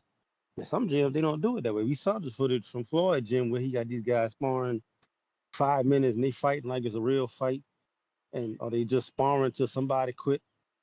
It just depends on the gym, and the attitude of the people in the gym. Because sometimes, the parents and the trainers get caught up and they want to treat it like it's a real fight, like something is actually on the line. Like you did the whole show a few years ago about the Devin and Tank sparring where they bet on the sparring and thing, and allegedly Tank came straight off the plane for that sparring. So, but yeah, you do have to be careful. You don't play boxing. This is why, I haven't complained about USA boxing because again, it's about safety. We want to come out here. We want to have fun. We love the sport. We want to participate in it, but we ain't trying to die in the ring. You know what I'm saying? But it's Word. like my first time sparring was when I went to the gym in Thibodeau after the Border War, and the dude really probably could have knocked me out if he wanted to, because he was younger than me, in better shape than me, and he's the grandson of the coach at the gym, but he didn't. We got work. Clearly, he's better than me. He's making me move around and you know, making me aware when I was dropping my hands because he thought, it's just you have the ability to get good work and sparring without killing each other. Hopefully, that situation gets resolved. It's a shame that that person passed away like that. That shouldn't happen in sparring, but hopefully that gets resolved and prayers for that family. But that's my call now.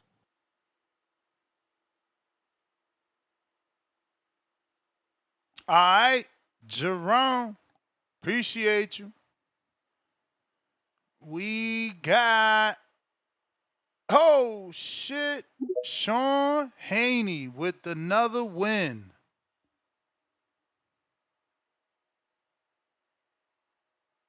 Gotta unmute, champ.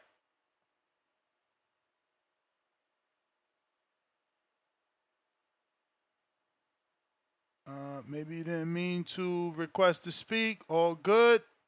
We got As a Man Thinketh.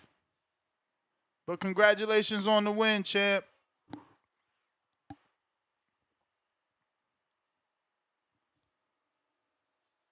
As a Man Thinketh. Gotta unmute. Yo, What up? what's going on, man? You the only one up there? Yeah, I'm solo dolo. Junior might be joining, but I don't know. I think I'm having some sort of issues. I don't know. Hopefully he doesn't have an echo. But what up, though? So we talking about this list. We talking about the list. We talking about I hit the wrong the bell. My reason why I bad. don't. The reason why I don't have a problem with the list where he ranks it because I just feel like if we talking pound for pound, I want to know what was your body of work at several different weight classes, not just one weight class. I think that's why they got him up there like that. I don't really think it's really about the money because if it was about the money, why are certain people even up there anyway? You know what I'm saying? Why Gerard Ennis ain't up there if it's about the money? He's a draw. You I know what don't I'm saying? know, man. The man's a I two. don't know. That's what I'm saying. They said if it's about the money, why Gerard Ennis? Gerard Ennis is a draw. With anybody you put him with, he can sell. And then Shakur, the man's a 4 division champ. How many people on the list is a 4 division champ? It's hard to hear you, bro. You sound a little echoey. You said, what about a 4 division champ? How many people on the list are 4 division champs? How many people on the list are 4 division champs? Let me see here. Inoue for sure. I don't know how many Junto is. I don't think it's 4. David is 2. Devin is 3. Collazo is 1. So just 2? So just 2. Yeah, just 2. Okay, so how many people besides anyway? I ain't seen nobody jump up a whole division and go after the reigning champion I and mean, just beat the reigning champion like that. Devin did that because Brian was the number 1. There is no ring champion. Right now, if Devin Yeah, rematches but you ain't get no Brian, belt. exactly. If Devin rematches Brian, it'll be for the ring because that's the 1 and 2. Or what if he fight number 3? Can he get it like that too? It could get approved to fight the number 3. Since he already beat the number 2, Yeah. that would make more sense. Like I don't really got no problem with him being number 3. I think it's how he did Teofimo. I don't see nobody else really doing Lopez like that. Like coming up and doing him like that. I don't see who else can come up and do him like that. Then you really gotta think he can go down and fight more tired and become the 3-time ring belt champion. That's what I really wanted him to do. He's trying to fight Ryan, which is for the money, and that's cool. But go ahead and cement your legacy. Ring 3-time ring champion, and that's hard to dispute. What you think about that? What? Him becoming a 3-time ring You may champion? feel like it's your time, Yeah. but it's not your time. I mean, that's definitely an accomplishment. You 3-time lineal. But he he was lineal at what? 30 and now 40, not any other division. He wasn't lineal at That's what I'm saying. 26. Oh, I thought you That's what I'm saying. thought he was Go back already. down. If he go fight more tired, he'd be 3-time ring linear. Yeah, I guess he could also undispute, man. Fight them boys. Man, you know how hard that shit gonna be. What you That's not gonna mean? be no easy feat. You the money Well, he the money. man. You right. He the money man. You absolutely right. Canelo did it in 11 months because he the money man. But listen, let me let you go. I got to get to other callers. Yeah, man, that's what I'm saying. You in that driver's seat now. Play a price with the counter. Yo. What up? Man, back again, man. Spending that 5. You feel me? A little bit more than what most of these chat guys spend in a month. You feel me? A little bit more than most of these chat guys spend in a month with they thumb warrior champion asses. But anyway, hey, a couple things I forgot, man. First, shout out to your boy Chad, man, for getting that interview on that what'd you call it? It was like some best female boxing podcast or some shit like that. What was that called, Ness? Chad, that was Doug Fisher being interviewed on that show, and that was Alex the AK, center. AKA Chad, man, on that interview. Doug Fisher, AKA Chad, with Doug Fisher with the Chad voice. Oh, Man, yeah.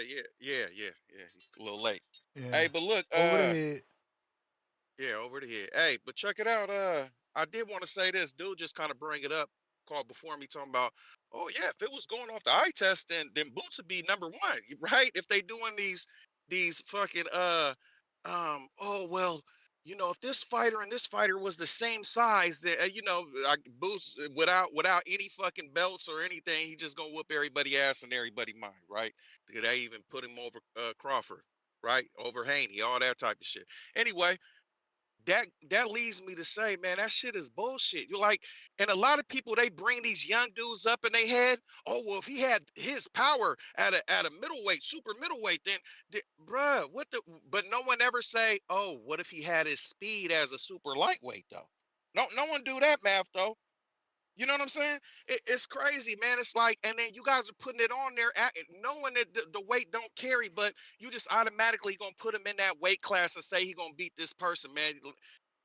It's crazy. Like you're shortchanging the other dude who's not being brought up, who you bringing the little dude up to, because it's like, hey, this is who I am. Like this is my natural power, this is my natural skills, my natural speed, and then you giving this other dude superhuman speed and skills because you think this is what he would have at my weight. I'd be punching fast as that little lightweight nigga if I was that small too. I got a little bit of muscle on me. My shit ain't that fast. But I'm punching hard as fuck. I bet you can't punch like this. Oh, but if he was your weight, he would. Like just automatically thinking it. It's crazy, man. It just don't make no sense. But that bring me to this point. Is Bo Rogers and Alabama Bo the same nigga? Or am I tripping? Yeah, you tripping. Two different people. Okay, which one was the dude who used to do the shit in your background when you had the Vegas Bo studio? in Bama. Bo and Bama, okay, yeah, I think I fuck with Bo and Bama. Bo Rogers is a hater, man. Hey, always hating, always hating. Man. That's the old one, right? I'm thinking he sound like a Bama nigga, but but he a OG, always hating. Run me if I need, man, cause I need to get on his ass real quick, man. You Dude may feel like always it's your hate. time, but it's not your Dude time. is a Dude is a Devin hater, man. I like every fucking call he jumps on. Just this dude is just like, I know this nigga got a fucking dartboard with Devin Haney head in the middle and shit. You know what I'm saying? Like it's crazy. That like that nigga wake up he can name this dog Devin, wake up and kick his ass every morning. You know what I'm saying? Just man, ornery ass, country ass, old nigga, man. Shit crazy, man.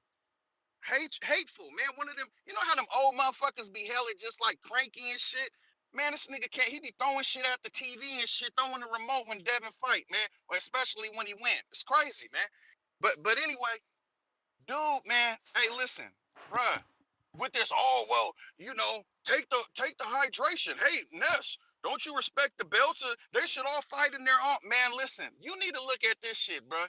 Them is the rules for one. For two, being able to lose that weight, gain, balloon up, and all that's a skill. Just like jabbing is a skill when your jab is correct and you know how to jab all different ways and duck punches and shit like them is skills. That's in the fucking boxer's arsenal, bruh. They got that shit down pat. Other boxers don't. That's why they blowing weight. That's why they coming in fucked up. All that type of shit. You got to look at that as a skill, brother. It's just something that's in their toolbox that they're able to do. Whether it may be their team. It's the same shit if they got a good ass coach and the coach tell them exactly what to do and they listen to the coach and go out there and punch on them the way the coach do. They got a team that's helping them hydrate, helping them cut, helping them do all that. You can't take that shit away from somebody and say it's not fair. That's like me saying, oh, well, that nigga's it's not fair. He's fast. Or he took Marco's class and now he knows how to punch harder. He took Marco's class. Come on, man. That shit is weird, man. But again, I know you're not Bama Bo, but nigga, you think like you from Bama or something, bro. You slow as hell. You can't do that, man. You gotta put everything. You gotta use all this shit, bro. You can't just be taking away from somebody and adding it to here. Add all this shit to the little flyweight skinny ass nigga and make him a fucking superhero and shit. This ain't the video game, bro. Shit crazy. That shit be blowing my mind, man. But again, it's a lot of y'all on here, no logic. Niggas just want, man, motherfuckers just, man, hocus pocus, abracadabra, once upon a time, fairy tale ass niggas, man, on here telling stories and fucking, I understand you niggas got creative minds, but not logically, man. Motherfuckers is touched. Y'all special, man, for real. Anyway, man, let me, shout out to Chad, man, getting that interview, man. I like it. I'm out of here, Ness. All right. Majid, what up? Ness, what's up? You may feel like it's your time. My video calls, speaker. So if I sound weird, fuck it. But everybody need to like the video, subscribe to the channel, join YouTube members and Patreon for something. All right, so look, this how I look at it with those rankings. I learned from really you, Ness, the TBV community. They pound for pound ranks and all of these favoritism type things. I just learned to say fuck him a long time ago because it's like, I don't know how many weight classes Inoue got his belt in, but I know that he did 2 undisputed back to back. Bivol had the 2 best wins as far as pound for pound fighters that's currently in boxing at the time with the Canelo and a better beef, Like one was undisputed, one had 3, or really what? Better Beef had 3 major titles, and I think maybe the ring. I don't know. They say don't count heavyweights, even though Usyk moved up from cruiser to heavy, got all the belts. So that top 3, I'd be feeling like whatever, you know. But I'm learning not to look at the rankings because at 54 they got Virgil at the ring as top, and he don't even got a belt. And you got champions. I don't even understand how you go over champions, but like, fuck it. You know what I'm saying? It's like if y'all favorite fighter up there that y'all cheering for, claps to it. But if they not, that ranking don't mean shit when it comes to them getting in them the ring and throwing them hands. So my stance on it is like, really fuck those rankings and still, like, no offense to nobody listening, but fuck the fans. Like, anybody like just super mad about the rankings or people that agree with it, fuck everybody. It's just rankings and shit. Shout out to Shakur for being 4 weight classes, and Teofimo was the man at 440. And we could argue as far as accolades, that's one of the biggest wins out of those people at from 35 to fucking 47, I guess, but fuck it. It's just rankings. So the way I see it, shout out to everybody winning. And these rankings change so fast, that could be another boxer in the next fucking 3 months. If Devin Haney was to go up to motherfucking 54 and beat Xander, I'm pretty sure it'll change again, So it's like, fuck the rankings. And fans, fuck off. Stop being so mad. It's just today. Tomorrow will be different. We already know that. But shout out to you, Ness, and shout out to everybody. But stop getting so mad. It's just rankings. All right, man. I'm out. All right, Majid, appreciate you calling in. Malcolm.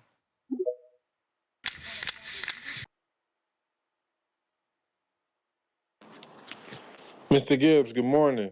What up? See you on here You talking may this feel pound like for it's your pound time, shit. Before I get into my but it's little not your spiel, I time. want to ask you a question, Ness. And my question is, can you be a complete fighter without being a finisher? Without being, what's your definition of a finisher? Ness, you know what a finisher is. I'm asking you. A finisher is a finisher is a fighter that is working to finish you within the 12 rounds. Working to finish you. So he don't got to. He could just be attempting. Sure. Obviously, if we would label you a finisher, there would have to be some level of success with the attempts. And you're saying to be a complete fighter, you got to be. I guess, yes, to be a complete fighter, but not to be a pure boxer. Right. Okay. Well, I agree with that. I'm not mad at Shakur Stevenson being number 3 on the pound for pound list, but I'm not giving too much merit to the pound for pound list these days. Someone called in earlier and asked who was voting on this list. And he made a great point that if there are no fighters voting on this list, then it's hard to really give it merit, even if it has the backing of the Ring magazine behind it. You know, we're in an era now where fighters, athletes in general can platform themselves. They no longer need to rely on the institutions that, support the sport to do all of the work for them, or do all of the reporting, do all of the media, do all of these things for them because they can platform themselves. Andre Ward can get with Bud, can get with Roy Jones Jr., can get with Mike Tyson. They can form their own little coalition of 7, 9, 13, 11 people, however many they want to form. And they can have their own little show or form their own organization and come up with their own pound for pound list. And it'll have way more merit than a Ring pound for pound list would ever have because these are former fighters. Um, I guess the one advantage that pound for pound lists like the Ring have is they can say, oh, well, they're media people, so they're better at not having bias. But I don't believe that. I believe media people have plenty of bias. But there's a lot of people that I think are missing from this list. I think Tank should still be on the list. I think Jerron Ennis You should ain't be on finished the That asking your list. is the tongue. bell, I think Malcolm. No Keyshawn should free be on the time list. for giving up that name, knowing that man retired. Come on, man. Come on, man. Gotta do better. Why don't we want to do better? Why don't we want to do better?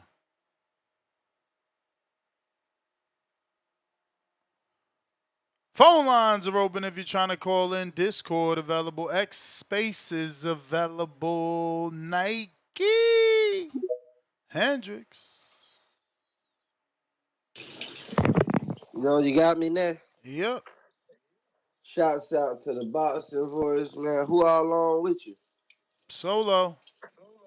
Okay, shouts out, man. Hey, that caller before, dude who just went, sounded crazy as hell. Gonna say Shakur got the biggest accomplishment from 35 to 47. Like, Bud's retired, but Bud became undisputed at 47. I don't know if Taylor retired or not. Correct me if I'm wrong, but if he is, he became undisputed at 40. If he not, he was an undisputed champion at 40. Devin was undisputed at 35. That's 3 different undisputed champions. This motherfucker talking about Shakur winning 1 ring belt in the WBO at 40. Come on, man. Ness, you should have cut him off with that shit, bro. I mean, I know you let these motherfuckers rock sometimes, but sometimes, Ness, you gotta let these niggas know. You should have cut them off right then there. Like, hold up, bro. That's not the biggest feat, bro, between 35 and 47. We had 3 different undisputed champions at them weight classes. What the fuck, man? Like, niggas just say shit to say shit. Then he gonna say, well, I guess if your favorite fighter's in it, nigga, Shakur must be your favorite fighter, because ain't no fucking way you gonna say that. And it was 3 different undisputed champions. And then this man had a chance to be undisputed. I don't get it, man. Like, they getting this nigga a pass for what? Because just now, because he claiming to be Puerto Rican? Motherfucker never jack being Puerto Rican, bro. Yeah, your dad Puerto Rican. Yeah, you Puerto Rican, but you never jacked that shit, bro. He ain't never jacked that shit. Now all of a sudden, he want to be Puerto Rican. Fuck out of here. If he was Puerto Rican so bad, why the fuck Bad Bunny didn't have him at the Super Bowl? I'm just saying, man. Hey, put this shit together, man. Cause Bad Bunny knows. Like, nigga, you're not actual real, like, yeah, your father might been Puerto Rican, nigga, but you not. You's a nigga from North. You's a black man from North. Fuck is you talking about, man? Like, that shit be pissed me off with that right there, too, bro. Like, start calling these niggas out, man. That nigga, yeah, you Puerto Rican, your dad Puerto Rican, nigga. You black. You from North. This is Shakur Stevenson, Boricua, ya tu sabe. Nigga ain't never did no Puerto Rican shit a day in his life, but go to a fucking one of the shops in North. That's it. Probably ain't even never been to a fucking Dominican or Puerto Rican barbershop out there, man. Fuck wrong with these niggas, man. Like, I don't understand it, bro. That's like me finding out my fucking granddad is Nigerian. Now all of a sudden, I'm Nigerian. I'm Nigerian. And I've been in Atlanta my whole fucking life, claiming Atlanta and being black. Now I'm Nigerian now. Hell no, bro. These people ain't gonna accept you, man. They just gonna use your dumb ass. That's why.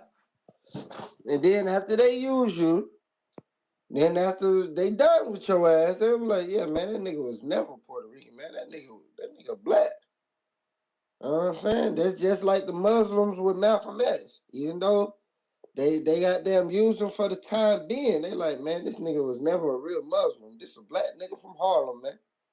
This nigga ain't Muslim for real. He ain't really one of us. They just used him for the time being, bro. Same shit they doing with this nigga, man. So I don't know why motherfuckers hyping that shit up. And then third on the pound for pound, come on, man. Like, I think if he move up to 47, get a belt, cool. But bro, you started at 26. You went from 26 to 30 to 35. Didn't he lose a belt on the scale at 30? Yeah. Like they should start putting this shit in perspective, man. Like, how the fuck you pound for pound, but you couldn't make the fucking weight? You lost your belt on the scale. Like, that shit should be like, there should be some points taken off or You're something, bro. serious? You're serious? For real, bro. Like, nigga, you lost your belt on the scale. You didn't defend that belt. And then after he lost that belt on the scale, he went up. Just like his brother. Little brother Keyshawn, man. Niggas gotta, hey, man, let's start calling these niggas out on that bullshit. Devin never miss weight. How the fuck is this man over Devin? You may feel like That's it's your my time, call. but it's not your I time. Italian Stallion.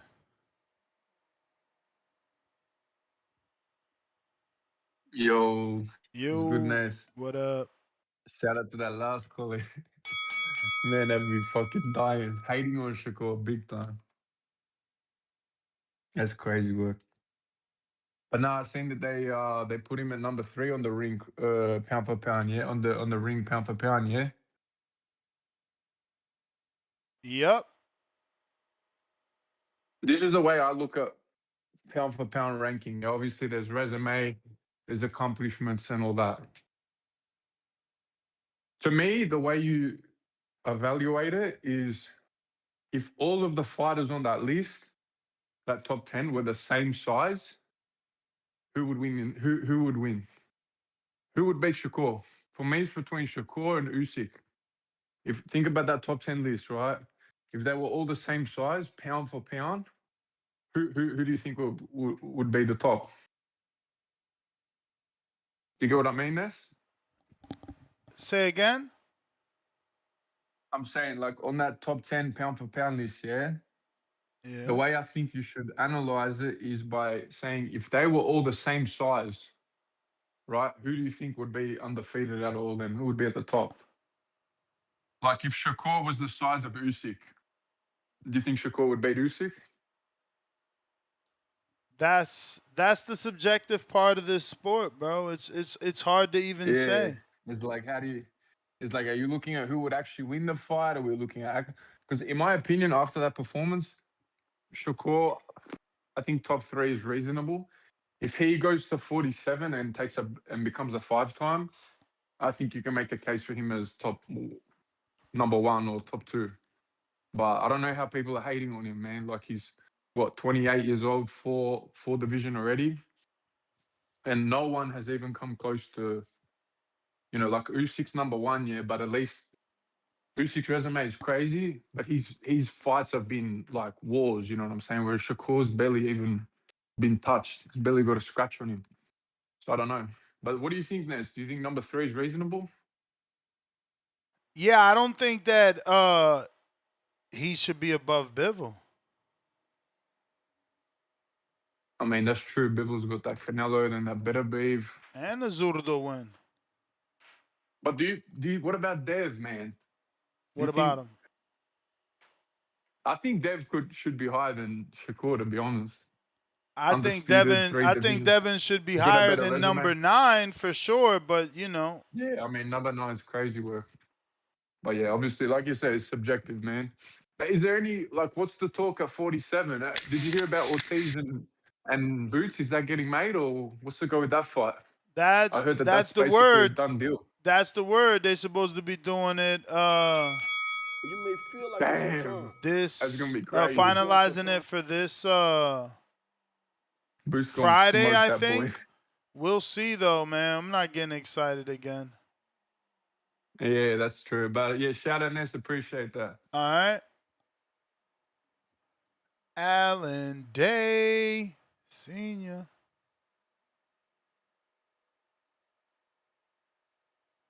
Allen Day, where'd you go?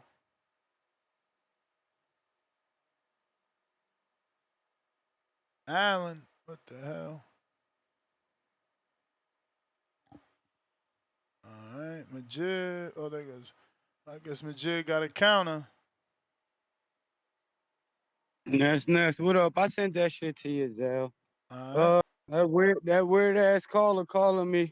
I could tell in school that nigga fell back and just quit.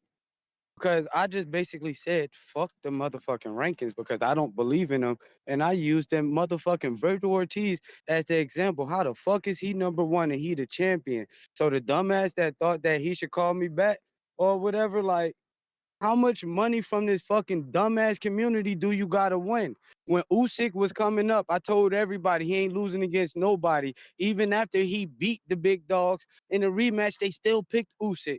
Motherfucking Crawford, they sat there and picked apart his whole fucking resume and went against him in his biggest fucking fights.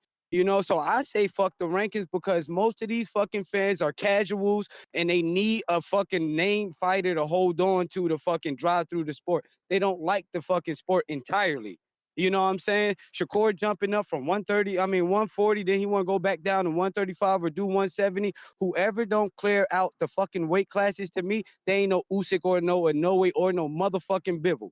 Oh, that's the top three for me right off top. You know what I'm saying? Like, these niggas need to get out their feelings about motherfuckers that's working clearly with Turkey, repping Zuffa and all that shit, having the top spot in that fucking janky. Like, I like Zuffa and all that, but come on, we playing dumb now? We don't know why the fuck he really did that with the WBC being stripped and everything. I don't approve of none of that shit.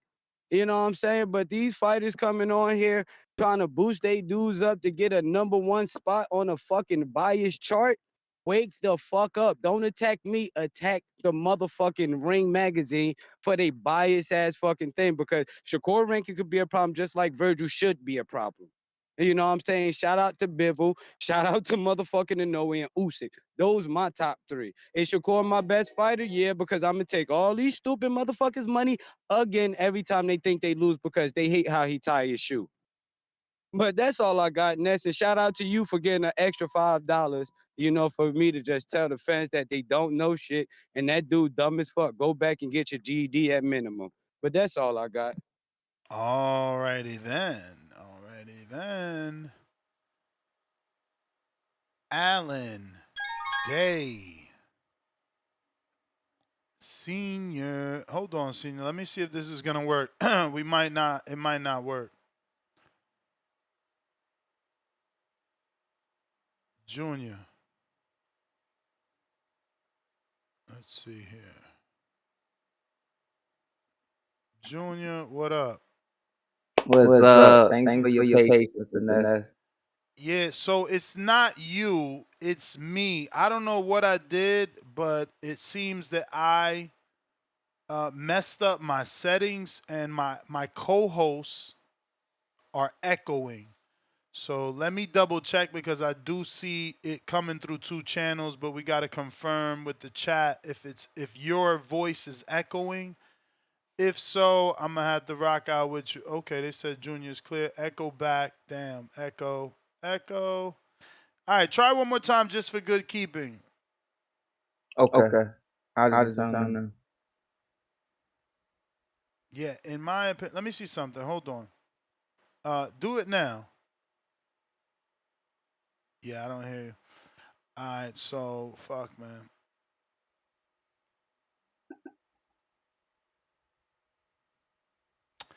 Yeah, I'm gonna have to, get you back on the second show and figure it out. All right. But let me double check again, make sure they said it's an echo. Hella echo. You got 2 of the same sources routed. I know that, Joe So Sick. The issue is I don't know what's being routed twice because I ain't do shit. I did a show last night. I haven't touched nothing. I think I might have to restart my computer, but if I restart, it'll end the live. So I'm gonna have to do that for the second show. But yeah, that means you're gonna have to join me for the second. But All right. you can always call in via Discord or X Spaces because that is working without an echo. It's this that for whatever reason isn't working, man. I text you my number. Message me so I know what time to be back for the night show.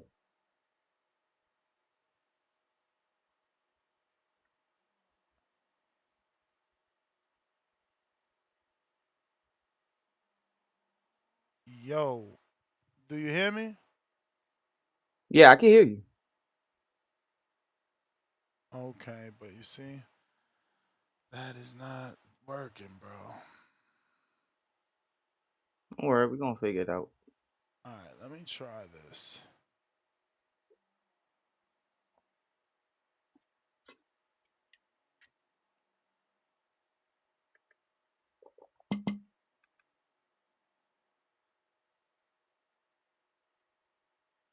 Check. Do you hear me?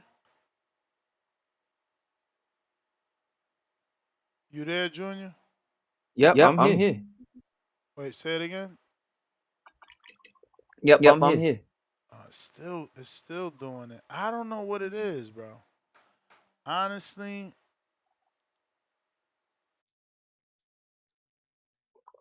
Dang, they was saying that you fixed it. Now they saying you messed it up again.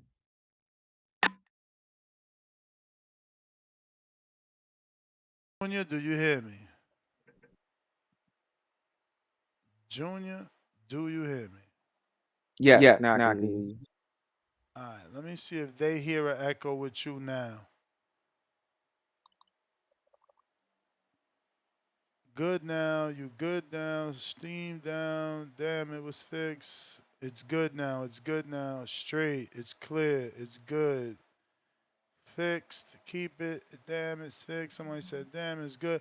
Y'all sure y'all don't hear him twice? Because I don't know, I think y'all faking it, man.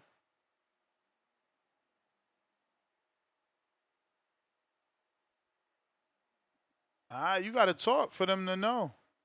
All right. How does it sound, y'all? Is it clear? Flash check.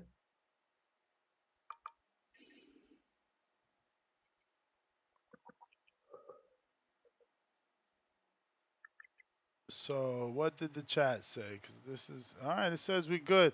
So It said, we good, now it says it's back. What the heck? Junior, It has to can't be hear you, so. fixed I it, did the first thing. What the heck? Come on, man. He has to talk, dumbass. I fell off, broke again, fucked it up again. Now we can't hear you. You flip something and it's flat. No. Okay. All right. We'll just do this, Mr. Nuts, because I don't want to hold up your show. Yeah, I man. gave you my number. Yeah, I gave you my number. Just text me. Let me know so I know what time to leave the gym. So I can try to finish everything with everybody by that time, weights and everything. I can be back in time, shower, be right back on. I ain't got to keep you waiting on that. All right, bro. No worries.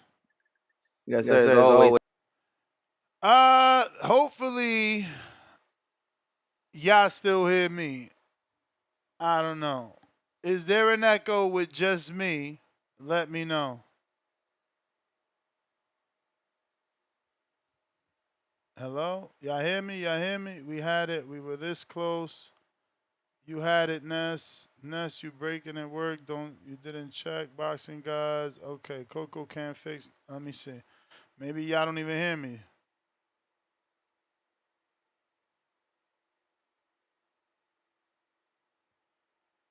They said you're good. No echo with you. Don't pack up the show. We hear you clear. You good. All right, so we going back to the callers, man. I tried to have a host. I don't know what's going on. I didn't even do anything from yesterday to today, so I don't know what went wrong. But C Dub, what up? Yo, audio. Straight. Right, that's what's up. I can hear you, man. I mean, I can hear Junior too. Clear. It wasn't no echo. Maybe it's a YouTube thing. Maybe it's a Discord thing. Nah, But Discord yeah, don't on got Twitter. an echo either. It's just YouTube that hears an echo, Oh, it's bro. YouTube. Okay. Yeah. All right, man. I ain't gotta get it together. Shout out TBV. Smash that like button. It's free. Do something with yourself. Salute Ness. Solo Dolo, Scarface, Manolo. Community we here. This is a very opinionated topic. It's very subjective. People just remain calm, act normal, don't get too emotional over people's opinions. There's almost no right and wrong because it's opinion based. But yeah, let's agree to disagree. Don't get too emotional about it. It's a promotional tool, of course, to present the top fighters in the sport because there's so many. But if it was only about money, Tank would be number one or number two. Canelo would be number one or number two. So it's about skills as well as about who you fought, when you fought them. Like what boy JP said. With that being said, is to me, I add opinion. My opinion is some people say if they were the same weight, I say, well, can you do it in multiple weight classes, not just one? So with that being said, Shakur has did it at multiple weight classes. Has beat the top person at multiple weight classes. Then went up to 140 and beat Tio, which was arguably the number one 140 pounder. And he was lineal, and then he had pound for pound wins. So I don't mind him being at number three. I was thinking he was top five, so number three is a little higher than what I would put him. But he argued. I don't know if people saw the interview. I don't know if you've seen it in this. He argued on why he should be above Bam. He did. He gave an interview. He gave his statement on why he should be above Bam. I can't think of a win right now that Bam has had that's better than a Teofimo win. But Bam is very skillful. Bam has done it at multiple weight classes too, so he should be up there. Let me see. The Bivol had a win against Canelo and beat the Beef. But like I said, my opinion, my stance, he's only done it at one weight class. So that's why I don't mind Shakur being above him. But if he was above Shakur, I wouldn't be mad because of those two wins right there. But since he did it at one weight class, I just say Shakur did it at multiple. I put more of importance on that. The disrespect for Inoue just needs to stop. But it's probably not because he's in Japan. He don't fight in America all the time. He fight at all smaller weight classes. Chad, Chad, my boy, great caller. You're not going to get a better answer for why they don't respect Inoue. They're just going to say he's too small. They're not going to talk about his skill. They're not going to talk about how he dominated, got undisputed at multiple weight classes. Undisputed. How he's beat top 5, top 3 ranked fighters in each of the weight classes, beating Nonito, beating Fulton in his prime, MJ, and many others that I don't got box rig up right now to name all of them. but he dominated the weight classes, and he's showing that he got dog now. Now that he moving up and getting put down, showing that he got a chin and still come with the action and step on shit. Like I don't know why they not gonna do, why they not gonna respect Inoue and not gonna put him very high up there. My top three is Inoue, Usyk first, Inoue, and then I would say Shakur or Bivol or Bam. You know, so it's debatable the third position, but those definitely the top two. Devin should be higher. Devin should be higher than Junto. I saw Junto lose. I don't know if you agree, Ness, but I know you saw Junto lose that fight, right? Did you watch that fight? That's a negative. You didn't. Okay, I saw Junto lose. You know, so and Devin should be higher, I believe. You know, he's done it at multiple weight classes, be pound for pound fighters. Got pound for pound win, quality wins. So yeah, I think he should be higher than Junto right now. Shout out TBV. Smash that like button. It's free. Do something with yourself.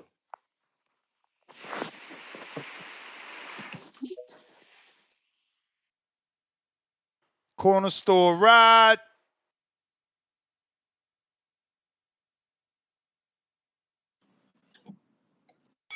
Yo, Ness, you can hear me?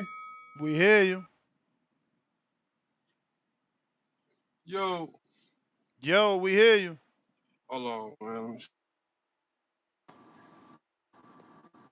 Can you hear me? Yup. Damn, I can't hear you. I can't hear you. Hold on, let me see something.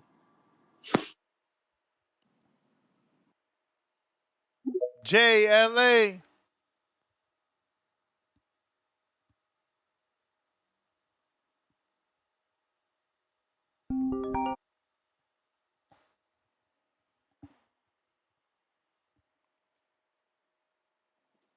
Yo, yo. Are Yo, you able to hear me, Ness? we hear you. Okay, sorry about the glitch there. I didn't hear that right now. Hey, as far as Shakur going to, is that correct that I'm reading? He went to number 3. I have to make more. Okay, so that's a little bit above what I thought. I think one of the previous callers did have him going top 5 after that great win over Tio. 3 though. The 3 above him, I would say Crawford is still there, even though he's retired. He's been less. He hasn't. I'd say his last fight was less than a year ago. So wouldn't he still be considered pound for pound for at least that year that he doesn't fight? Yeah, I don't know that the pound for pound list is subject to you being active. So Crawford did declare I'm retired for sure, and that's why. That's what I'm not too sure of. I can't remember. I know there was rumors. Hey, he said he was going to retire, but I don't know if it ever came to light that he did do it or not. Would you be able to help me out with that? Do you know? What's the question? Do you know? Did Crawford actually officially say he's retired? Because if he Yeah, is, then what of the course. hell? Of course he did, bro. All the belts are Okay. vacated. What are you talking about? Of course. Oh, okay. Yeah, that's why I didn't know. I didn't know that because I was wondering he was maybe playing that game. You know, hey, I'm going to retire, but then get some more money, then I'll unretire, which could still happen, right? It is his prerogative to do that. But as far as the pound for pound list, yes, that opens up the door. So the number 1, 2 above Shakur right now would be who right now that's showing on the list? The one above Shakur? Yeah, 2. The number 1 and number 2 that's above Shakur, because you say Shakur's number 3 right now, pound for pound, right? Yes. Who are they listing as 1 and 2? Bivol and Usyk 1 and Inoue. oh, Inoue. Okay, so Inoue is the one that took that spot. Okay, all right. And then Bam has Bam been elevated up too? No, he dropped. Oh, because he hasn't fought anybody of note, is what they're saying. No clue, bro. No rhyme or reason as to why they did what they Yeah, did. yeah. Because if you look at his body of work too, over time. Even when he was younger with Cuadras and all the tough players back then, he should be up there as well, I think. But yeah, He's number 4 I kind behind Shakur. of okay, that's good. I think that's fair. Um, as far as the fights that are coming up now, who do we see now as Shakur's like most likely target? Do you have an idea of who you would want, and then who probably business money is going to say is going to happen? I mean, I think he wants Ben, and business is going to do Ben.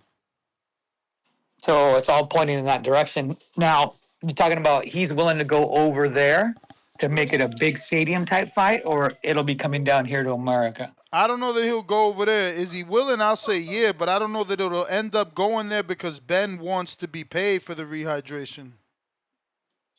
Ah, that's the catch too, yeah. And I think for Ben too, he wants to get some of that American exposure, right? So I mean, we'll see. he'll We'll see get what that. happens with that. He'll get that whether the fight happens here or there, in my opinion. But that is the bell. I got Michael Daniels with the $10, not ahead of Devin Haney. Devin Haney, the youngest undisputed champion, 3-time division champion, and has beat top pound-for-pound fighters. And I don't like Devin Haney, but I'm going to keep it real. Well, we got player price. He said $7 rent and super chat. Yeah, why Kurt wasn't at the Super Bowl or Vargas at least? Did you mean Vegas? Thinking emoji. Shout out Nike. Flex emoji. Lord Mac and Cheese. Ness, 85-pound-year-old is like a dislocated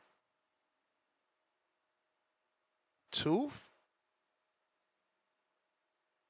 I have no clue what you mean, champ. You be driving, bro. You be driving. Shout out Sean Haney, the gift.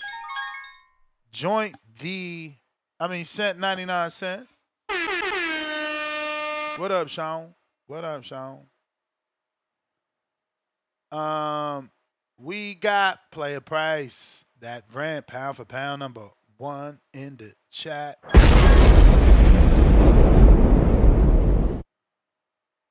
That is all the super chats. I got to go do something, so we're going to end the show early. We'll be back this evening. Hopefully I can figure out the issues.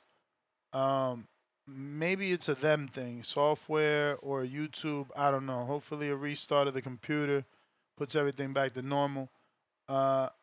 Peace. Right back at it this afternoon.